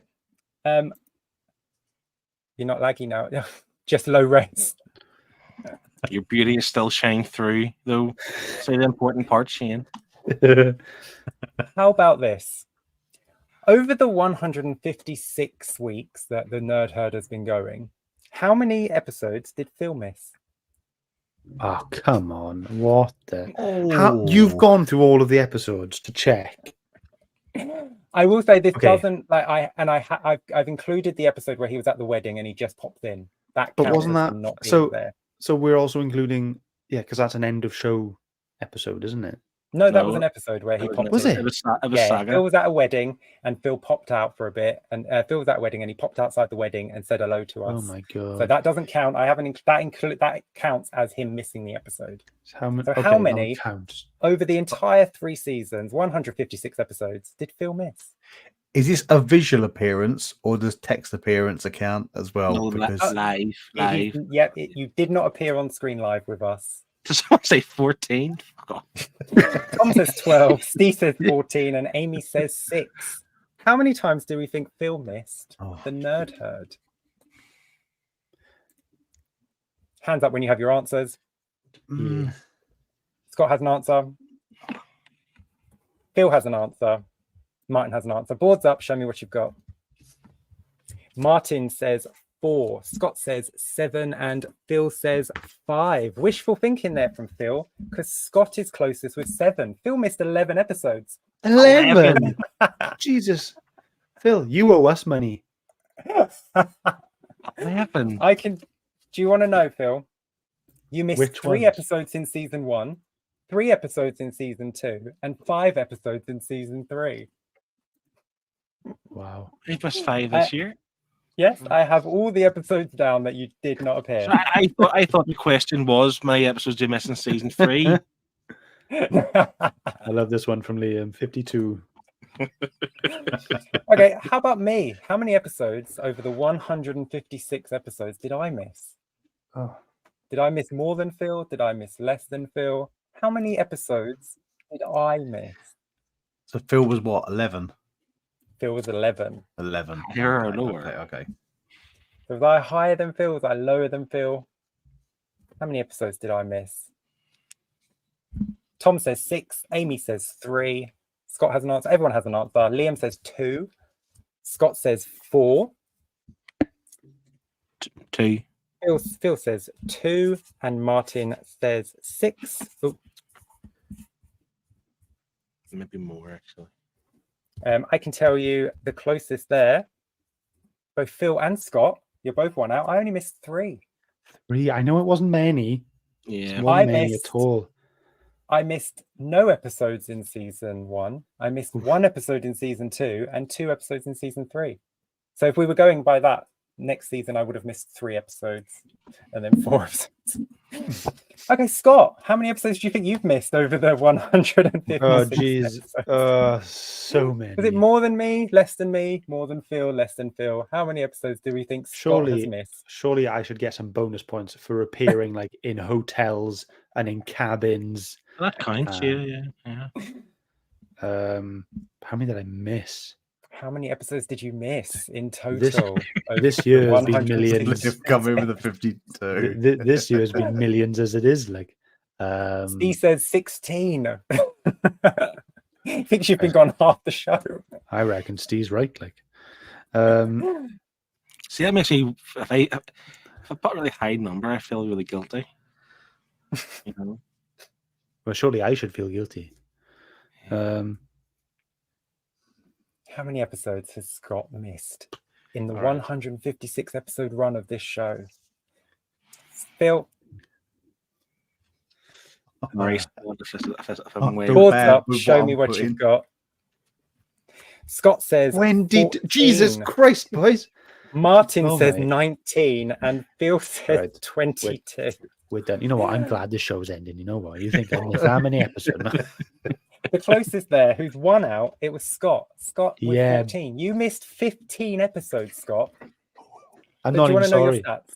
So No, you sorry. missed I'm you not even missed sorry. 0 episodes in season 1. Because of You missed COVID. 5 episodes in season 2, and you Because missed COVID 10 was coming episodes up. in season 3. So Yeah. in season 4, you would have missed 15 episodes if you had kept this rate going. Or was it doubling? Was I going to miss 20? Oh, it could have been Like- 20. Exactly. We'll never know. Okay. I'm Another going to miss question 52 then. next season. Yeah. Another question. Before Martin became a season regular, how many episodes did he appear on? Before he was officially. Before the mid-season of season 3, and we made it official, how many episodes did Martin appear on the Nerd Herd Comic Book Club with us? That includes his appearances stepping in for Scott, stepping in for Phil, stepping in for myself. 'Cause he was a appearing sub, because he wasn't picked the he? book. Martin was the Absolutely. sub. Martin was the man. Legend. Any one of us not here, Martin stepped up. Tom says 3. Steve says 3. Amy says 7. Hmm. So, boards up. Show me what you got. It's going to be higher than Shane's lack of appearances. Martin Phil knows. says 9. Scott says 7. And Martin says 9. Both Martin and Phil getting the score there. It was 12. 12. Martin appeared on Oh, 12 Jesus. episodes No, before he he became a never. regular. No, we never. Yes, he did. Oh, grow up. Okay, last question. Finish the quiz out and then I'll tally the scores. On the Nerd Herd channel, can you tell me how many episodes of Kev's Draw Along there are? Oh, you Oh, bitch. what are you doing? Okay. How many episodes on the Nerd Herd channel are there of Kev's Draw Along? He's done it for us for a long time. He's missed some weeks, but how many episodes of Kev's Draw Along can be found on the Nerd Herd YouTube channel? Hands up when you have your answer. I'm going up there because Kev's a legend, so I'm giving He him is a bloody legend. Connie says 11. Kev says 50. Amy says 15. Thanks, Gail. Connie says 44. It says 15. Amy says 15. Come on, Phil. Do you have an answer, Phil? Not Final yet. question.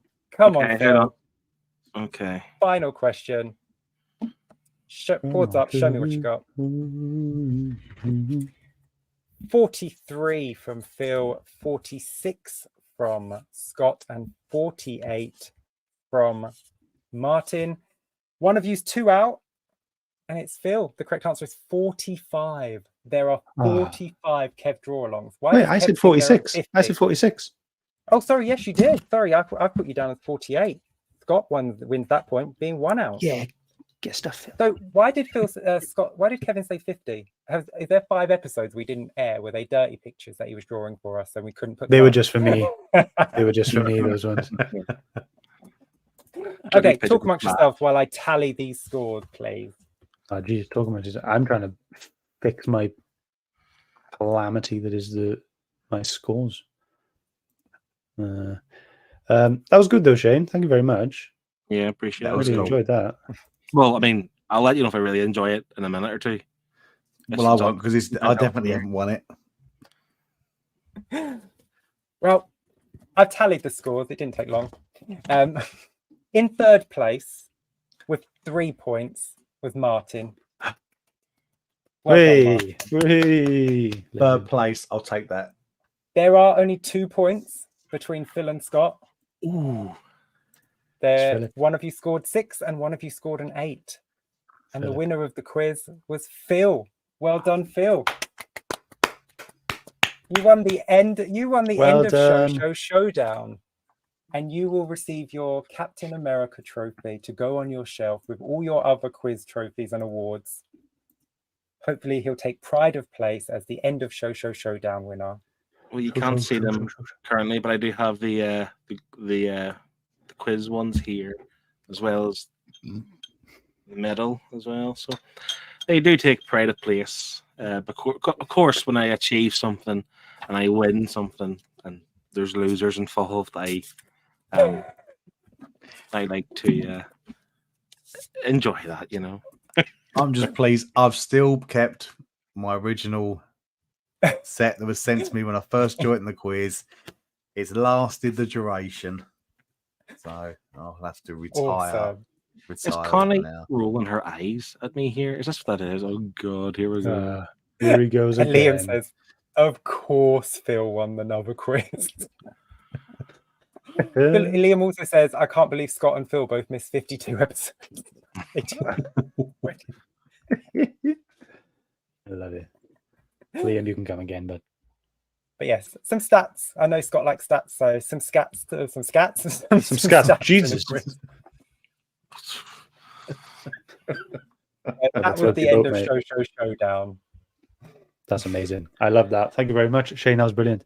And in the meantime, I have fixed my error with the flashpoint thing, so the stats are not wrong anymore. And please don't pick up any more problems, Shane. Okay, just keep strumming. Let's just make this a happy occasion now. So I'm going to share my screen again, so to prove that I'm not cheating, because I did cheat on that one question. And you still didn't win. No, I still didn't win. I only cheated on one question. Didn't cheat. Yeah, but see, like if you don't know StreamYard, for our viewers here, we have the 4 screens at the bottom of our faces on them. And if you're sharing a screen, you have it too. And I literally seen the little spreadsheet scrolling down. He was counting. Oh my! I didn't notice that. That's terrible, Scott. No, if you're going to cheat better than that. I would do it too if I had it in front of me. Let's be honest, I would.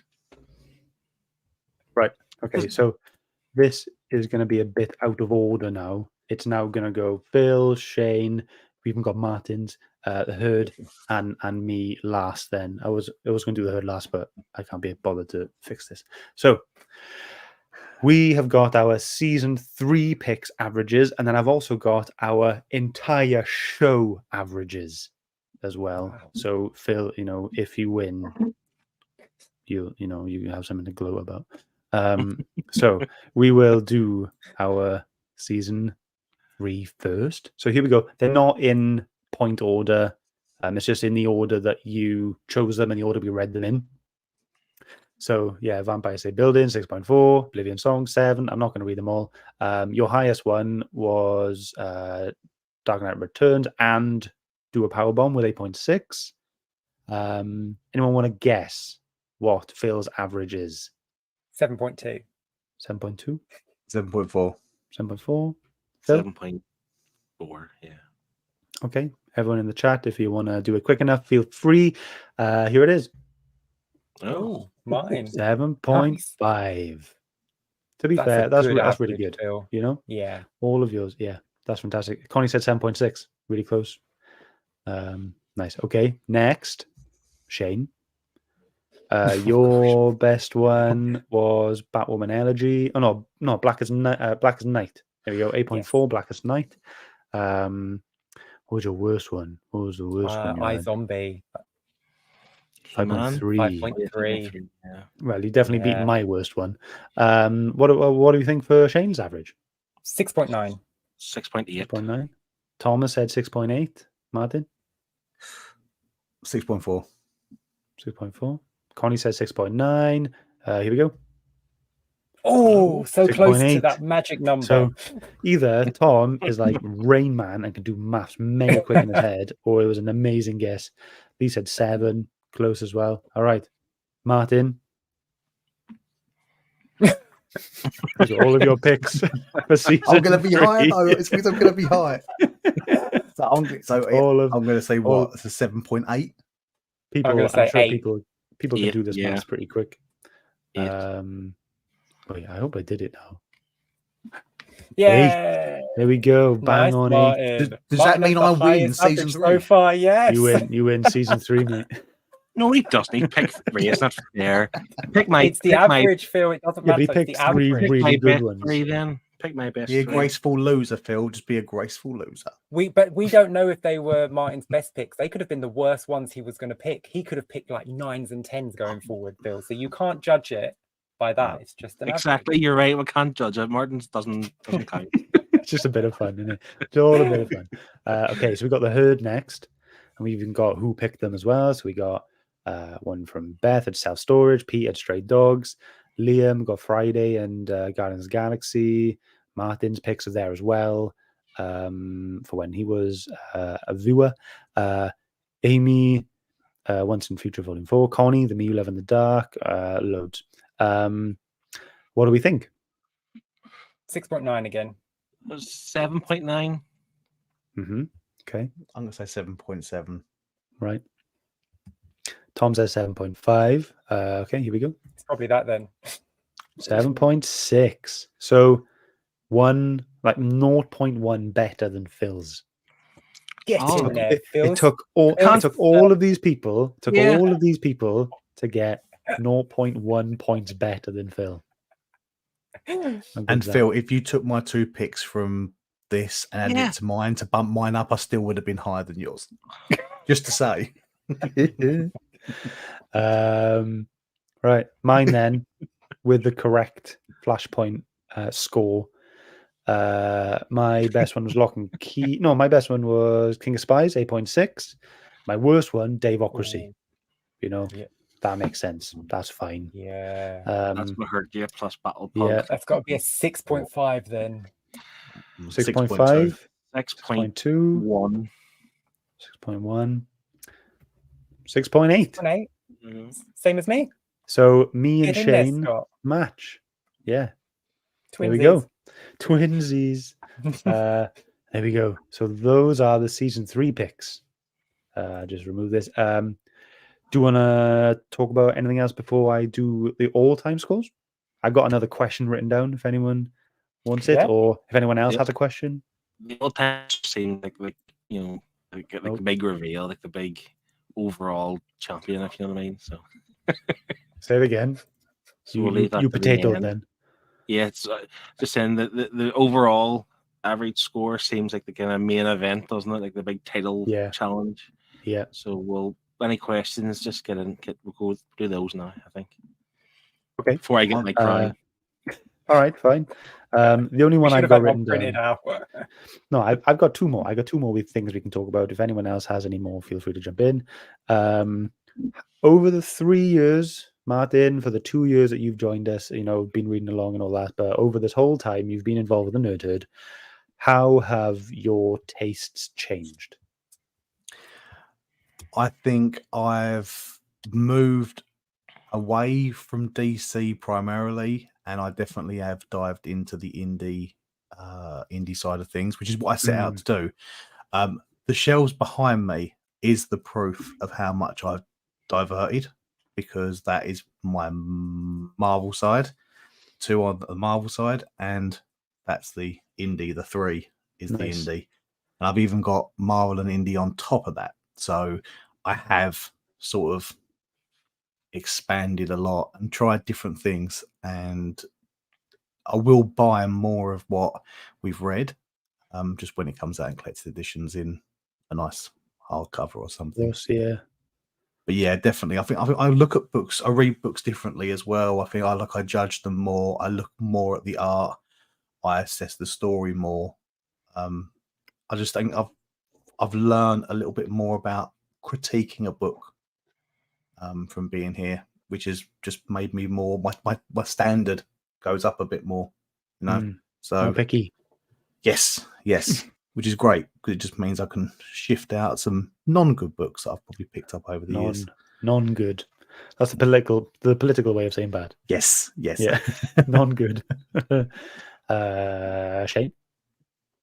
Yeah, I mean, I was just DC, wasn't I, when I started? I mean, I wasn't into indie at all, but thanks to you lot, read books like Lock and Key and The Magic Order, which is just fantastic, and King of Spies, all that. Once and Future. I never would have picked those books up. I never would have read them. I never would have enjoyed them. I never would have gone back. So to have that sort of thing is just fantastic. It's just broadened my reading capabilities now. I'm not limited to superheroes. Yeah. It's good 100%. though. Yeah. Everyone seems to be opening up. Phil, do you want to go? Yeah, just echo the same. I mean, we've read horror, we've read adventures, we've read westerns, we've read crime noir, we've read sex books, we've read, Sex books. Yeah, like we've covered a lot, and comedy, of course, and outrageous books like we could chew someone's foot and they're dead, and you find out how they died. Like chew, obviously. Like I think it does kind of broaden your kind of scope of what to do. But just kind of what Martin said, like it's a flaw in a way, but it's a good thing in terms of like how you critique a book. And it's sometimes hard to read the book and enjoy it when you're here to try and kind of not pick holes in it, but you're kind of trying to find things. And Maximum Carnage, for example, was one of the first books we read, and I loved it at the time. But if I read that now, I wouldn't score it anywhere near as high, because there's so much better than it. Do you know what I mean? So as Martin mentioned, like the standards have went up, and they have. I just think I'm looking for a lot more in characters and storylines and plot points. So that's if you're reading novels or comics or whatever, you're going to be a more seasoned. Is it maturity? Is it the right word? I'm like, are we mature? Is that what it is? We're 3 years more mature than we were. We've evolved. Yeah, we've grown. We've grown. I like that. So yeah. Well, you're not just reading a book anymore, are you? You're experiencing it, because you're having to talk about it. If you read a book on your own, you just consume it. You just take it in, and that's it. You've read the book, you think about it, that's it. But when you have to talk about it for an hour, it makes you think, right, well, I have to find something in the art to talk about, something in the story to talk about, something in the characters. So you find yourself reading a book in a completely different way than you would if you were just sat there with a coffee. And you mentioned it as well earlier, like with Tom and his pick for Witchblade. Like, we didn't like the book, but that was a really good show. So like it just shows that if you do kind of persevere with the book, it gives you enough like what's the word? Scope to kind of socially be able to discuss it, so yeah. And talking about it has changed our opinions of the book. We've changed our score from the start of an episode to the end of an episode because of the conversation. 100%. It's like we're influencers and we're influencing one another. Whoa. I influence myself. Yeah. For me, I just started out as a little boom boy who was only reading the Boom Studios books. That was all I was doing at the time because I fell in love with Once and Future, and I just went from there. So being here doing this with you guys has made me dip into definitely it's pretty much the opposite of Martin. I went from indie to going into more DC and Marvel type of stuff. I'm still going to have my indie as my preferred method because I still find the incredible, huge amount of issues for reading orders and stuff like that for Marvel and DC characters daunting and overwhelming. So I'll still be happy to keep with my indies because they're just short, sharp stories that I can just crack on and have a full story in 18, 30 issues done. But yeah, like, yeah, you know what I was like. My first pick for the Nerd Herd was Wacky Raceland. Great book. What Much fun. What a shit book that was. Like, but I was looking at my picks and I was like, yeah, Lock and Key was a good one. But looking at my year one picks, I think over the years I have gotten better. I have learned more. You guys have taught me so much about like writers and artists to look out for and things like that. And just, you've taught me bits of terminologies and stuff like that. But so, yeah, I've grown a lot when it comes to comics. And, the shelves have got bigger as well, to be honest, starting way back when in my dining room with my little triangle shelves in the background. And then I had my little short shelves here. And now look at me. I've got huge shelves, Funko Pops everywhere and books everywhere. But tastes have changed. Definitely. Yeah. Amy has a really cool question. Go on. I forgot about your at the start in the dining chair with the wee shell, the wee crisscross non-shells. These snooker table triangles that he nicked from his local pub and stuck them on his wall. Yeah. And this is the thing too. I'm not trying to be sentimental or anything here, but like 3 years isn't that long ago, really. But it is in terms of you look like even like the shed. Shane, you've switched different. Like in terms of like your own collection, what you do, it's all kind of grown in 3 years. I think Scott's cool pictures and all the books he's got, and I comparatively had even maybe 6-7 months ago, new shells and the rest of it. So, I think maturity is the word I'm going for. We have matured and evolved as it's good comic book readers, and it's great. Totally. Amy's got a really cool question. Out of all the books you have read, which one connected with you the most, resonated with you the most? What have we kind of bonded with the most in terms of mine's probably going to be simple, straightforward. It's Klaus because I cry, like I well up at points in that book. Like I literally well up reading the book. Like it's mad. I'm 37 years of age. I'm a big guy, and I cry at a Santa book. So what I mean? Like it's bonkers. But that's I don't know why. I don't know if it's just the excitement over at Christmas time, all the special around it, whatever. I just it's the one book I've read out of all these. Okay, The Dark Knight Returns, obviously I read it every year too, but Klaus is definitely one that I will 100% read every year, and I hope I still well up when I'm reading it, to be honest. Aww. And I well up at the stupid points, like if you're watching a movie, right, and there's this big kind of climax and something happens and everyone cheers like they're happy. That's when I well up in movies. Oh yeah. And it's like that in this book. I well up whenever he's taken off on his sleigh and the wolves and stuff. That's when I well up at those moments in Klaus. So good, so good. I'm really struggling to think of an answer, to be honest. Honestly. I think for different reasons, because I have there's obviously books that have creeped me out, books that I've enjoyed and have just been that book that you're constantly thinking about and that you can never forget it. And I think for me it would have to be Colder because of the art, how just disturbing but beautiful at the same time the art in that book is, and the story that's just chilling and haunting and beautiful. It's just it was just phenomenal. Like the style and the designs of that. I mean, the cover alone, like Phil brought it up at the start of the show, because you can never get that cover out of your head now. You're never ever going to forget the man who has his hand going through his mouth, coming through the skin, and then his finger coming out of his eye socket. Like that is a very, very iconic cover once you see it. Yeah.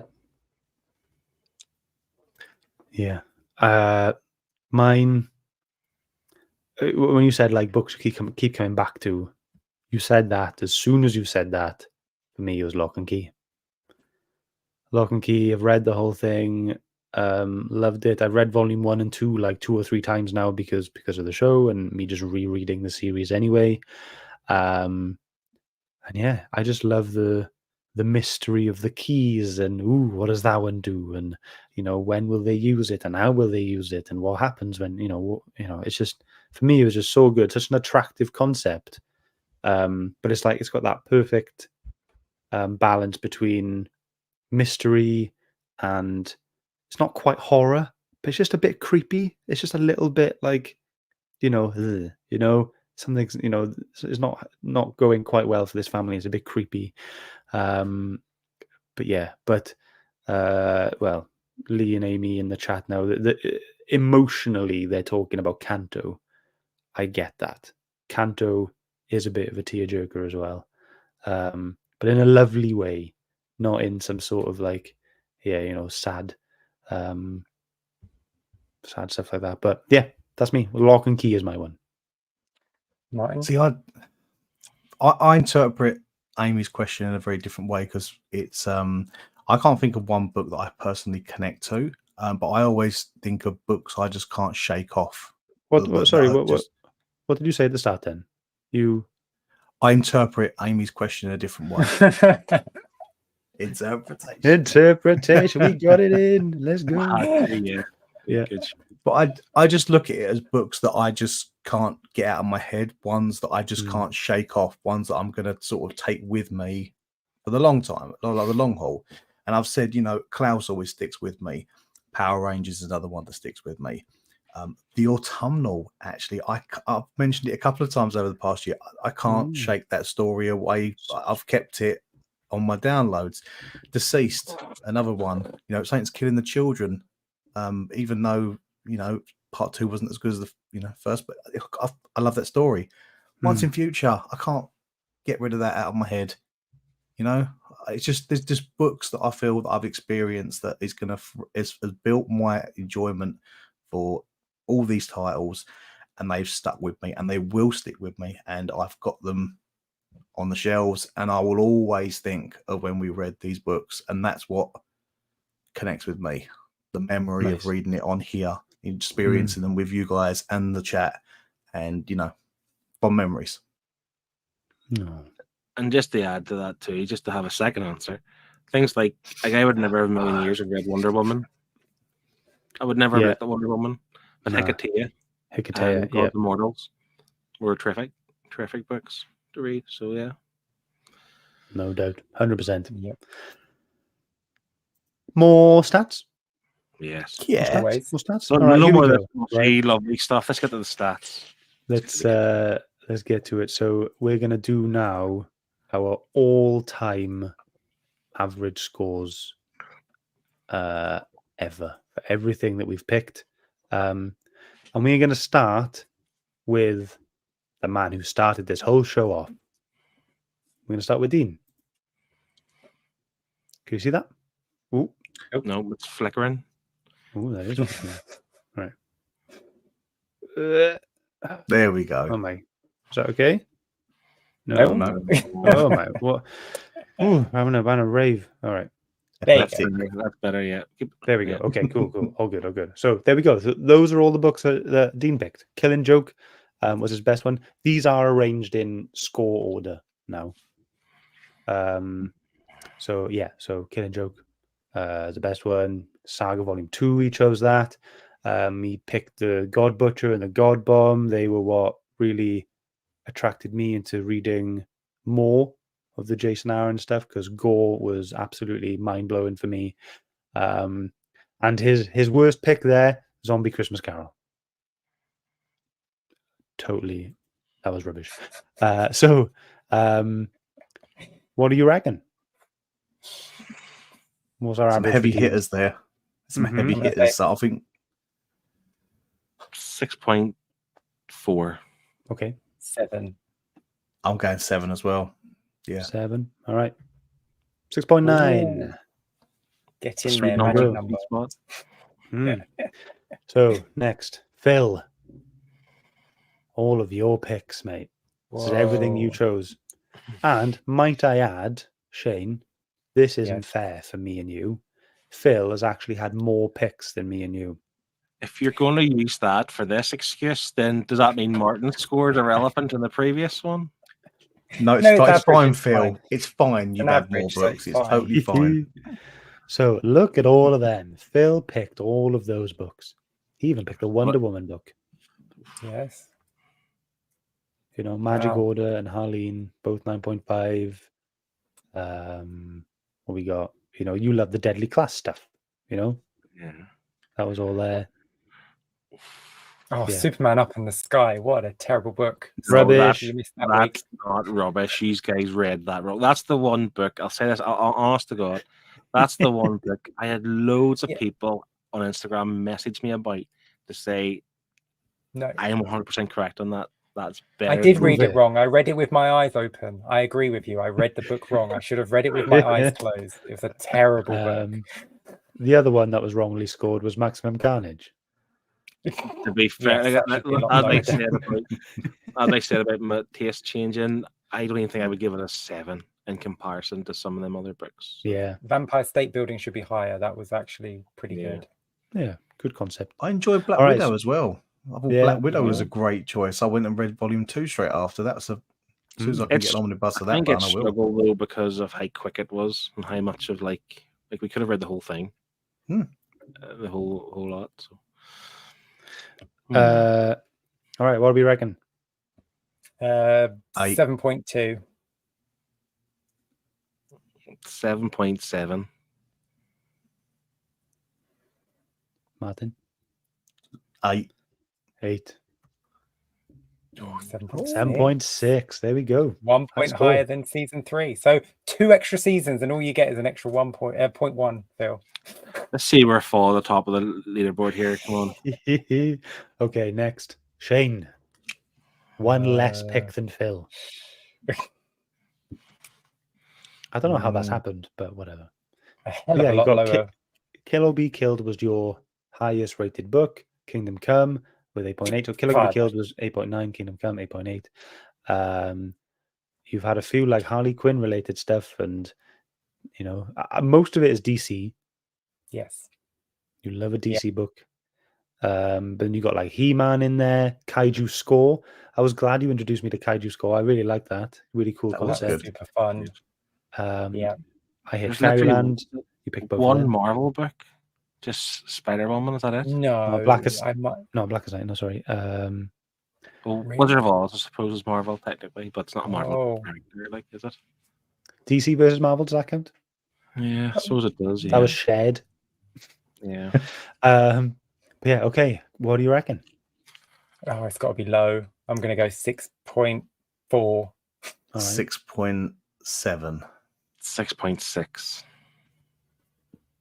6.9. Oh, yes. Oh. Yes. There we Giggity. go. Did that take a while to come through then? You all reacted really slowly. We're just shocked next. that 6.9 should have been a 5 point something. So. Next, we got the Herd. Oh. All these 2.8. awesome picks. Yeah, Witchblade down there with 2.8 from Tom. The worst. I think that's the worst pick of the whole show. Yeah. Look at that. Canton What do you reckon? Stray Dogs. That's got to be 7.1. 7.0. I'm going for a 6.9. 6.9. 7.3. Oh, There we go. And then finally, then there's mine. It should have been before this, but you know, the whole cock up with Flashpoint. So here we go. So my best pick ever, Lock and Key Volume 1, 9 out of Nice. 10. My worst King pick, Spies. Doctor Strange, Strange Origins, 3.3. King of That was Spies, bad. 8.6. King of Spies is probably my Oh. one. It's like in my top 5, you know, of like really quick read books. Like goes along, and I'm putting that along with Many Deaths Later Star as well. That's obviously massive, King of massive Spies is impact pretty on me. flawless. A pretty flawless book. Yeah, I love it was that. really good. That's my favorite that you've ever picked. Is it? Yeah. Thanks. Oh. All right, what do we reckon? 6.8. 7.2. 7.1. Right. 6.9. Oh, same as me. We're twinsies again. Same twinsies again. You know what? If my Flashpoint was an 8.5, I would have had 7 out of 10. Oh, I would have had 7. So actually, so correcting that brought us back down, twinning again. So yeah, there we go. Those are the average scores. So Martin's still Ever- winning with his average of 8 then. Martin still Yep. wins. No, Yeah. because Sorry, Phil. Sorry, he had Phil. Herd's choices. He had Herd's picks in season 2. Look at Didn't that. he? I love how much But it's But defending it this. still would have been above yours, though, mate, wouldn't it? No, it wouldn't have. He's checked it. Absolutely triggered. Listen to him. It's so good. Right. Okay. We've mentioned this a little bit now. What's your favorite pick from each of us? From the whole of the show? What do you reckon? Can you bring the list up? Well, For I each can person. answer that while you bring the list up. I will try to. I forgot to download it, so I'm going to do that right now. That's why I asked that question, to distract everyone, and then I was going to do it. So I'm going to do that now. Well, mine is, Scott, your pick for King of Spies is my favorite book that you've ever picked. And See, that's Phil- interesting, because it used to be Once and Future, Yes. but then it's But been I think upgraded. because I haven't finished Once and Future, but that was a one and done, The King of Spies, and I absolutely love that. And Phil's pick is obviously Magic Order. When he come rocking out at the end of season 2 with that was just, I think I gave that a 10, didn't I? I absolutely loved that book. That was fantastic. And I always remember your Martin reaction has, to it. yeah, because I wasn't expecting it. I wasn't expecting you to just pull that out at the end of the show, at the end of the season. You tried to Oh. spook me by saying like, oh, you hated this. It's like Phil, why did you pick this book? Like, where are you Yeah. keeping this? This is amazing. And I always loved that. Yeah, I saw your face drop at the start when I was like, I Yeah. can't believe you picked this book, Phil. And you just like, oh no. And Martin, I think my favorite book from you has to be Power Rangers and TMNT. That was a good book. Because it's Power Rangers and TMNT. It's like my 80s and my 90s childhood, like done in one book. Fantastic read. And that's Simone de Mao's anime art style, and that was Oh yeah, Yes. so good, Oh, so good. beautiful to look at. Fantastic to read. Right, I've got the whole list now. If you want to see the entire leaderboard as a proper leaderboard, not just us as averages. So here we go. The best top 10 ever. Everything in leaderboard order. Here's our top 10. So in our opinion, as a group over the last 3 years, reading 156 different books, these are the top 10 that we think you should go and read. I have one in there. Yay. I'm happy. Yay! Canto 9.6, Magic Order and Harleen and Killing Joke 9.5, Deceased 9.1, Lock and Key and the Court of Owls 9 out of 10, Kill or Be Killed Volume 1 8.9, Stray Dogs 8.8, Batman White Knight 8.8. All fantastic picks. All books I would read again and probably get some more enjoyment out of them. Yeah. But here's the rest. Yes. We got 3 more pages of this. Here it is. Cool. Tons and tons and tons of awesome books. You know, this. So on here now, we've got another 42 things on here, right? On this next screen. And all of these go to 7.8. That's the lowest score here of the next 42 books we've read.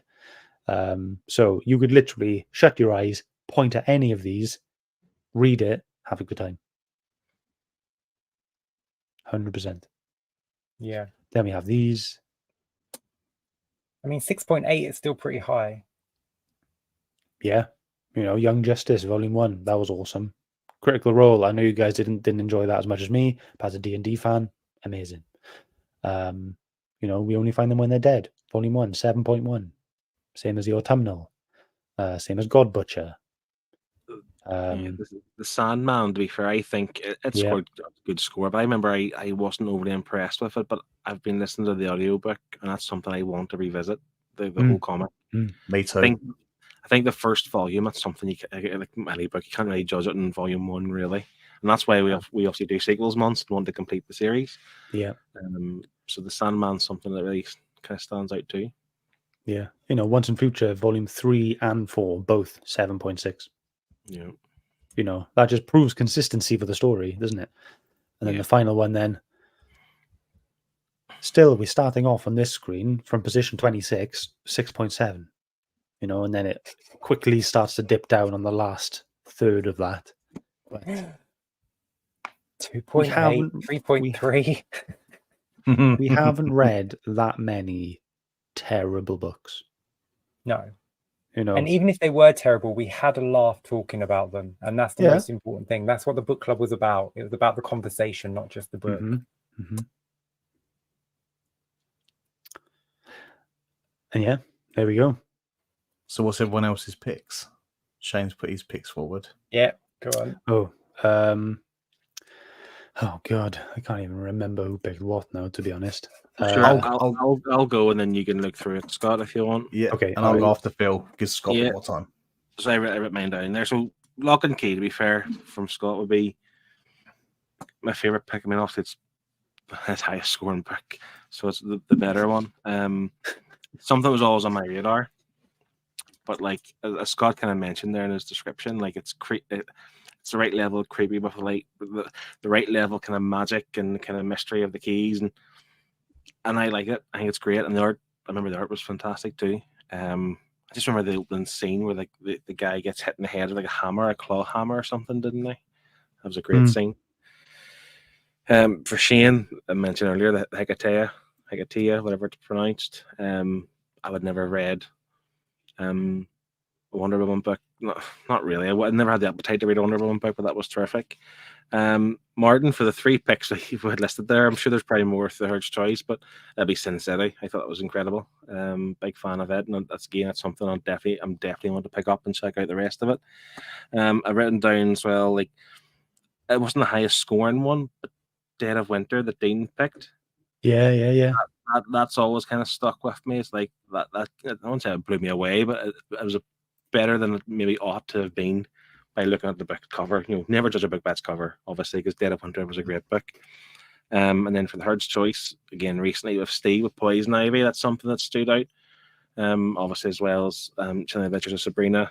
And but yeah, Poison Ivy recently was another big surprise. It's something that, you know, for our Jews, it's a good book.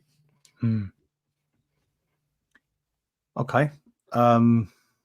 So I think Phil, my favourite pick from Phil, I did love the Magic Order, but I don't want to copy Shane. The Magic Order was phenomenal, but I have to say Do a Powerbomb was a masterpiece. I absolutely love that book. Sorry, Shane. I love that book. When that gets a deluxe hardcover, I'm picking it up without a doubt. And just rip out the final issue and it'll be great. You're missing the point of the story. It's a lovely story. Like at the end of the book, she has all this kind of weight on her shoulders about her mom and trying to bring her back, but she doesn't need to because, you know, she's already had her message from her mom. It was given back the memory, and it's she lovely. was there. She was there at the end. It was nice. There's a nice little ending. But Shane, my favourite pick from Shane is not a DC book, but it changed my opinion of indie books completely, and that's Kill or Be Killed. I love that book. I can't get it on deluxe hardcover at the moment, but when that gets reprinted, I am getting that. Scott, my favourite pick from Scott, I think, tell me if I'm wrong, Scott, Once in Future. Yes, mate. Yeah, Once in Future. That was amazing book. I love Dan Moore's artwork. I love the story. I love that we finally got to see Robin Hood at the end, which is going to make me carry on reading. Yeah. One more volume to go. Yes. So they're my 3 from you guys. Absolutely loved it. Nice. So many Herd choice picks that were great. Just trying to think of something that jumps out to me. Obviously, Steve's Poison Ivy is definitely a pick. And I did enjoy Stray Dogs from Pete, even though it was very sort of like, sad. Yeah, just Stray Dogs was good. I did enjoy that as well. Nice. Philip, I'm going to go with Skyward for Phil. That was something that I just had to buy. As soon as we'd read it, I had to buy it in the hardcover. Got it, love it. And that's something, it's such a simple concept, but it just makes such a fantastic story. It's about family, it's about love, it's about, her trying to survive through this mental, gravitational flop. I don't know what to call it, but it just, this mishap and this phenomenon, whatever. And I just love it. It was really good. Shane, from Shane, it's Kaiju Score. That's my pick from you. Really, I love a kaiju type of film, that kind of thing. And it just brought me back to kind of like my enjoyment for the Pacific Rim films. Terrible story in those films, but the CGI, the fights are amazing. Yeah. And just kind of brought me back to that. Really loved it. And I know Volume 2 is out and I haven't picked it up yet, but I will be picking it up because of you. Martin, Power Rangers TMNT. It's got to be that. Because Batman's rubbish. And and I'm a bit sensitive when it comes to the Sin City stuff, but it's an awesome pick. Power Rangers, awesome. TMNT, never really dipped my toe into it, so reading the Batman pick and the Power Rangers pick that you chose were great, and it kind of introduced me more to TMNT. Probably still can't tell you which one's which, but I enjoyed it. For Dean's picks, I'm going to go for the God Butcher. It introduced me to Gore, such an amazing villain, and still is my favorite villain. I wish there was a comic book accurate Funko Pop of Gore, not the one from Love and Thunder film. I want a comic accurate Gore Funko Pop. That's my dream. And for the Herd, it's got to be Kanto. Got to be Kanto. I give it a 10 out of 10. Made me emotional. It's, Wizard of Oz crossed with Dante's Inferno. Dante's Inferno is an amazing poem and just goes through the circles of hell. And I just love how this book just seamlessly combined them. It was amazing. So yeah, those are mine. I didn't give my Herd choice or my Dean pick. I'm so rude. Oh, okay. Go ahead. Dean's pick obviously has to be The Killing Joke because that book is flawless. Perfection, perfectly bound. And my Herd choice is going to be Hotel because I love how it affected Phil for the rest of the show. Still lives in his head rent free. Man, I have nightmares about that book. It's just I need therapy for that. Last stat from me is publisher based. So we've read a lot of different publishers. I even done a percentage of our top 5 most read books by publishers. You know what I mean? So our most read publisher, 25% of the stuff we've read, Image Comics. Oh, what? Wow. Yeah, we've read 25% Image Comics. 23.5%, that's DC. Not far behind. Yeah, I expect that to be top, to be fair. Yeah. Same. I was surprised when I went through it myself. 22% Marvel. That many? Yeah, 22%. I'm shocked we read so many Marvel books. Yeah. And then it takes a big dip then. But our fourth one is Boom Studios. Probably because that's all I was picking. 8.5% of our picks were Boom Studios. And then our fifth one then, do you want to guess? Do you want to hazard a guess? Dark Horse. No. IDW. Yeah, IDW. It's Dark Horse. Oh. With 4.5%. Like with apart from Sin City, what else was Dark Horse? The Umbrella Academy. Umbrella Academy. Colder is Dark Horse? No, was it Yeah. was it Aftershock? Because I was thinking IDW is like Lock and Key. It's the TMNT Batman stuff. Yeah, The boys. yeah. It's a good show. Oh yeah, Right. the boy. Yeah. Yeah, the boys. But I've also done us an average score of every single publisher we've done. Some of them are just one book, like we did The Crow, that was done by Caliber. We did one by Oni Press. Only press. We did. We've done 2 from 451 Media. We've done 1 from Ablaze. But I'm going to show you the picture. Okay, so here's all of the average scores for every single publisher we've read on the Nerdhood. Media. The best one there being well, it's a bit skewed. Okay, so maybe let's just go for the top 5 because the best one is Boom IDW with Power Rangers TMNT with 8.3.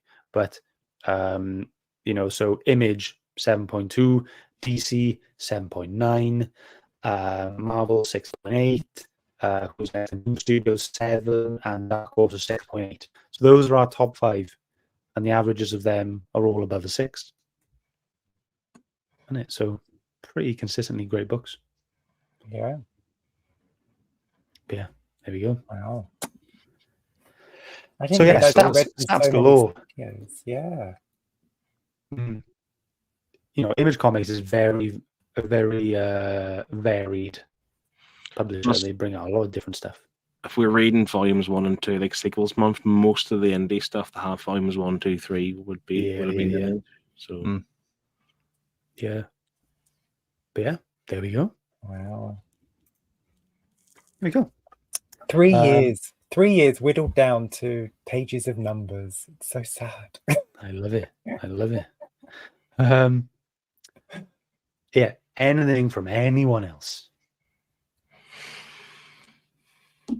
Nope. Before we get to the hard part.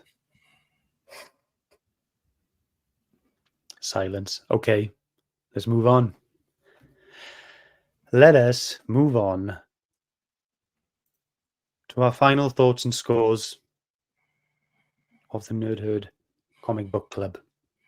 As a whole, we haven't read any books. We're just talking about us as a group. Who's going to cry first? Okay. I think the chat are going to cry because they see us 4 on the screen and they know this is it. My final thoughts and scores on the Nerdhood Comic Book Club. It's been an absolute blast. We've read some really shit books, but had fun doing it. We've had some really good books, but had fun doing it. And read some absolute classical bangers and had fun doing it. So if I was going to give a score, now my score may have depended. I mean, I do have a big ego, and I like to play up to it. Swear to God, so 7.5. It's going to be. It depends. I mean, Martin's leading the way, isn't it? 7.6. Does that take a point off? His average. What was his average again? What was your average? 8. 8. Yeah. Wasn't it? Yeah. So I'm 7.6. I'm not a point down for that. Nah, 10 out of 10. 3 years, every week. Good books, bad books. It didn't matter. Yeah, and having people in the chat, I'm gonna have a solid 10. I'll go with a 10. Solid 10. Out of 10? Yeah, out of 10. Oh, nice. Okay, great. I have forgotten, well, I've just remembered now, Kevin sent us a video. Do you want to see that video first before we carry on? Yeah. Okay, let's do that first. Hey guys, I can't believe it's the final Nerdhood ever. Nerdhood wrap-up ever. I just want to say thank you for letting me be a part of the channel with Kev's Draw Along. They've been a lot of fun. I'm glad everyone really enjoyed the chibis. And I want to thank you guys for all the comic suggestions as well. And lastly, I want to thank you again for introducing me to this community. I met Scott at an MCM I did, and through Scott I've met all these wonderful people. So cheers to you all, and good luck for the future. I'll speak to you soon. Bye-bye. Gentleman. He did want me to ensure that everyone knew that he's not at a brothel. He was in a Premier Inn. It's a He was in a strip club. Premier Inn. Not now, Tatiana. I'm recording a video. You'll get your ones in a minute. Oh dear. Scott's a little laggy. Scott's internet's Yeah. been a potato now. And this is the thing, that this is something that's followed us through all 3 years. We've all had our internet issues. But Yep. and to be fair, they've generally been quite good until tonight. Obviously, I went, now Scott's went, so it wouldn't Sorry, be the that was nerd me herd without hitting. it, would it? That was me hitting my mic cable. Can you hear me okay? Yes. Yeah. Yeah, okay. I'll go next if that's okay. Yeah. The last 3 years with you guys and Dean as well have been absolutely brilliant. And starting this YouTube channel, my YouTube channel is Scott Shelf. Doing this, it was a kind of way to stay sane during COVID, and then through that, slowly started meeting all of you guys, starting to learn more and more, and why my thoughts and opinions were so naive and immature, and things like that. So over the years, my knowledge and my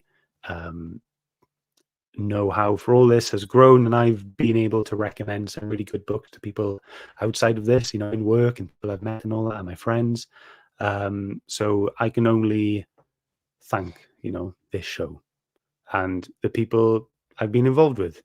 You guys, all three of you, everyone in the chat that have been in and out, saying hi, giving us their opinions, even if it's totally different to ours. I've learned something, and that's what it's all been about for me. It's just been about learning stuff. So grateful to everyone in the chat, because that was why we were doing this. If we didn't have anyone joining us on the live shows, we wouldn't have had a show. This show was for them, about them.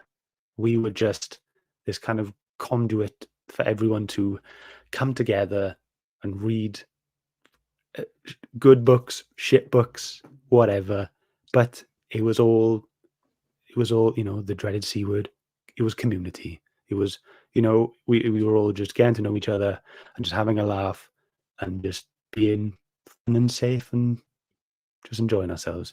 Yeah, I want to thank everyone who's ever been involved, ever shared anything that we've created, ever recommended us, ever bought our merch, ever sung our praises. Can only say thank you. You've been amazing. Next. I'll go Did if you you want. Did you score? 10 out of 10. There we go. I'll go if you want. I know I wasn't around during season 1, but starting in season 2, for my interest in trying to build my indies, it has been an amazing experience. I can only commend all 3 of these guys here with me, as well as Dean, starting this and keeping it going. And not only it's been a pleasure to be a viewer, but it's also been an absolute pleasure and an honor to join you guys for the past year, reading some of these amazing books. It really has developed me in how I read, and it's opened my eyes to what's really out there. Not only have I bought more collected editions, but you've even pushed me towards single issues now.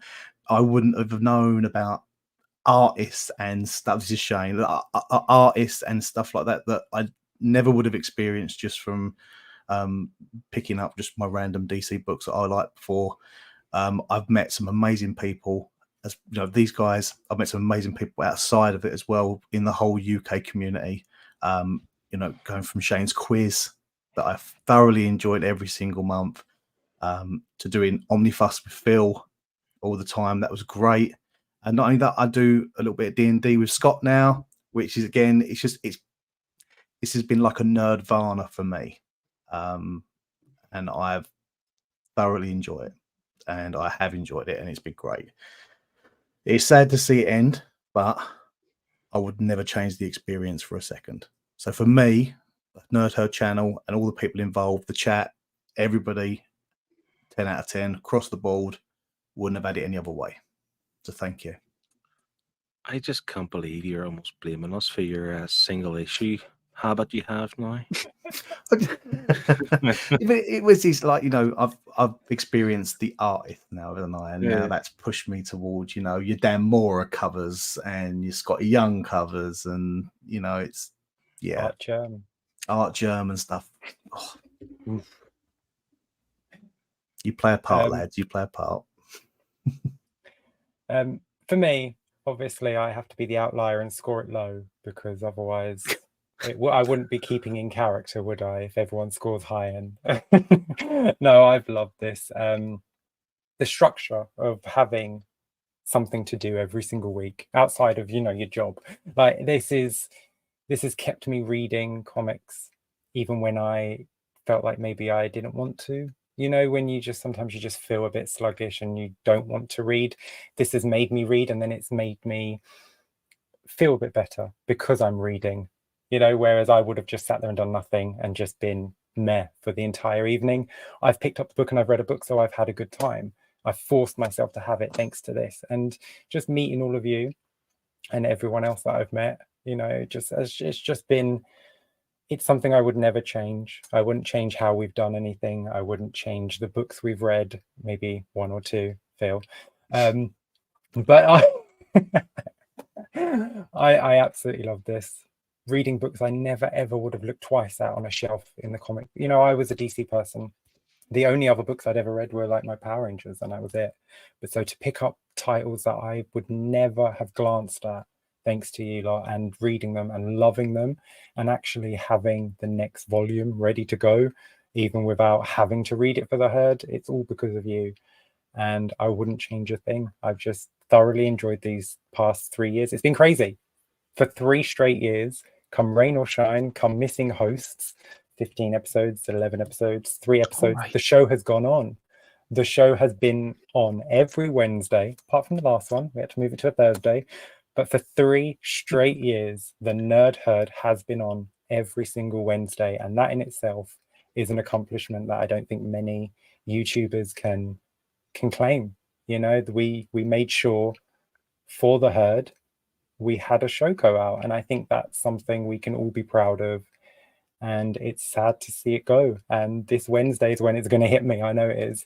I'm gonna come Wednesday at 9:30 and I don't have anything to do. That's when my chest is gonna get tight and I'm gonna just well up.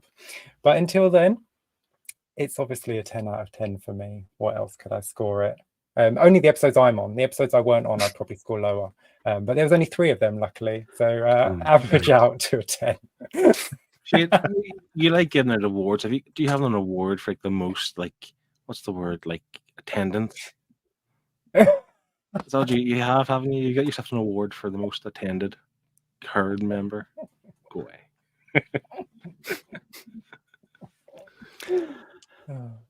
Liam has said it's not going to be anything less than a 10. Not only did you get me back into reading, but you brought some variety to my reading as well.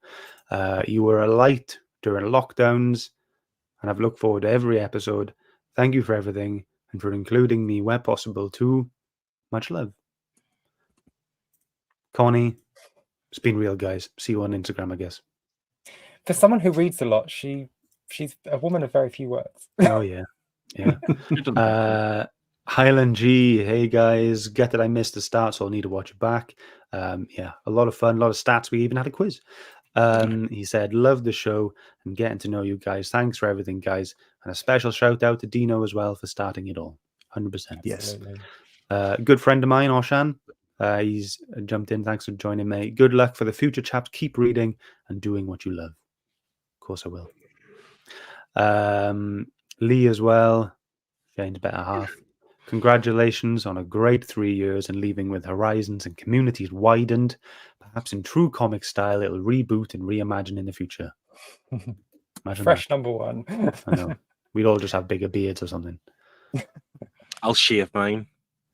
Oh You yeah, guys you shave drink yours. that All of us will beer. grow ours. Yeah, Martin will have Um, shoulder length gold locks. it'd be like Thor. I doubt that. But before we Um, wrap up, can I just ask one more question? Of course you can. Does anybody what is everyone planning to do moving Sleep. forward? Relax. Nothing. Creatively, I don't think I'll stop. I can't not make something. My job doesn't allow for creativity, so I need to get it out somewhere.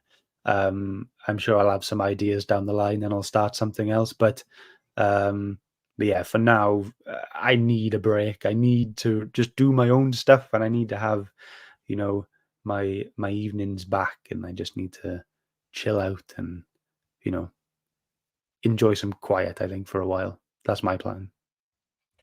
To be fair, I'm not too far behind. I'm looking forward to like a media blackout. Like I don't really want. Basically, what I want to happen if one day I get the itch to do something again, or if I get the itch to go on someone else's show, it'll be months down the line. I am going to have long hair. I'm going to be super thin with a six pack. I'm going to be unrecognizable.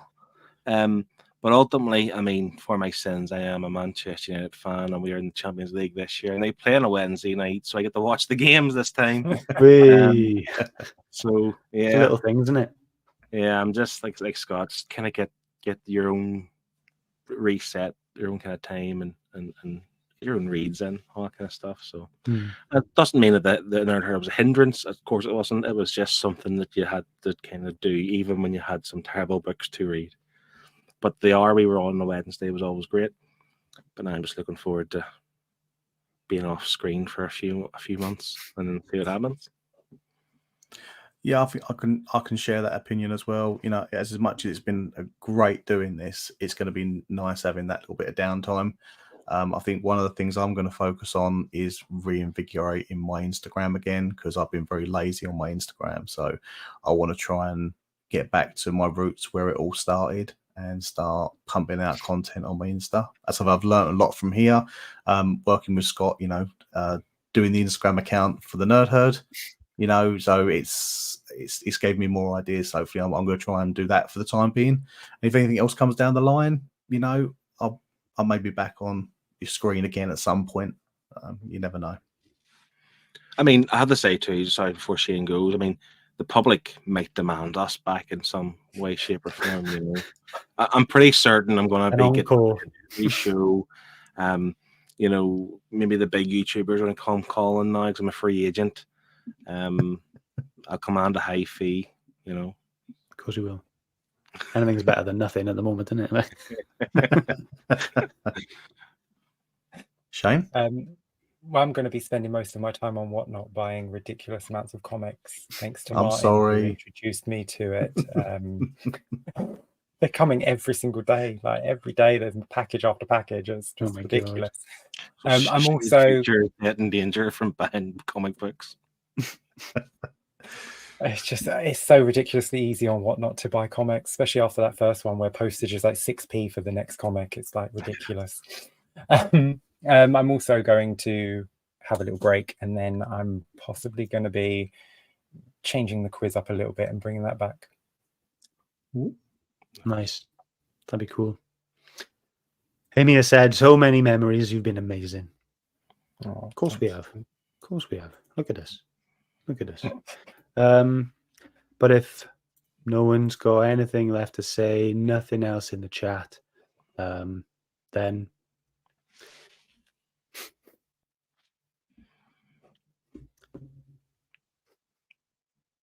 if you cry, I'll cry, Scott. Don't do it. There's just one thing left to do.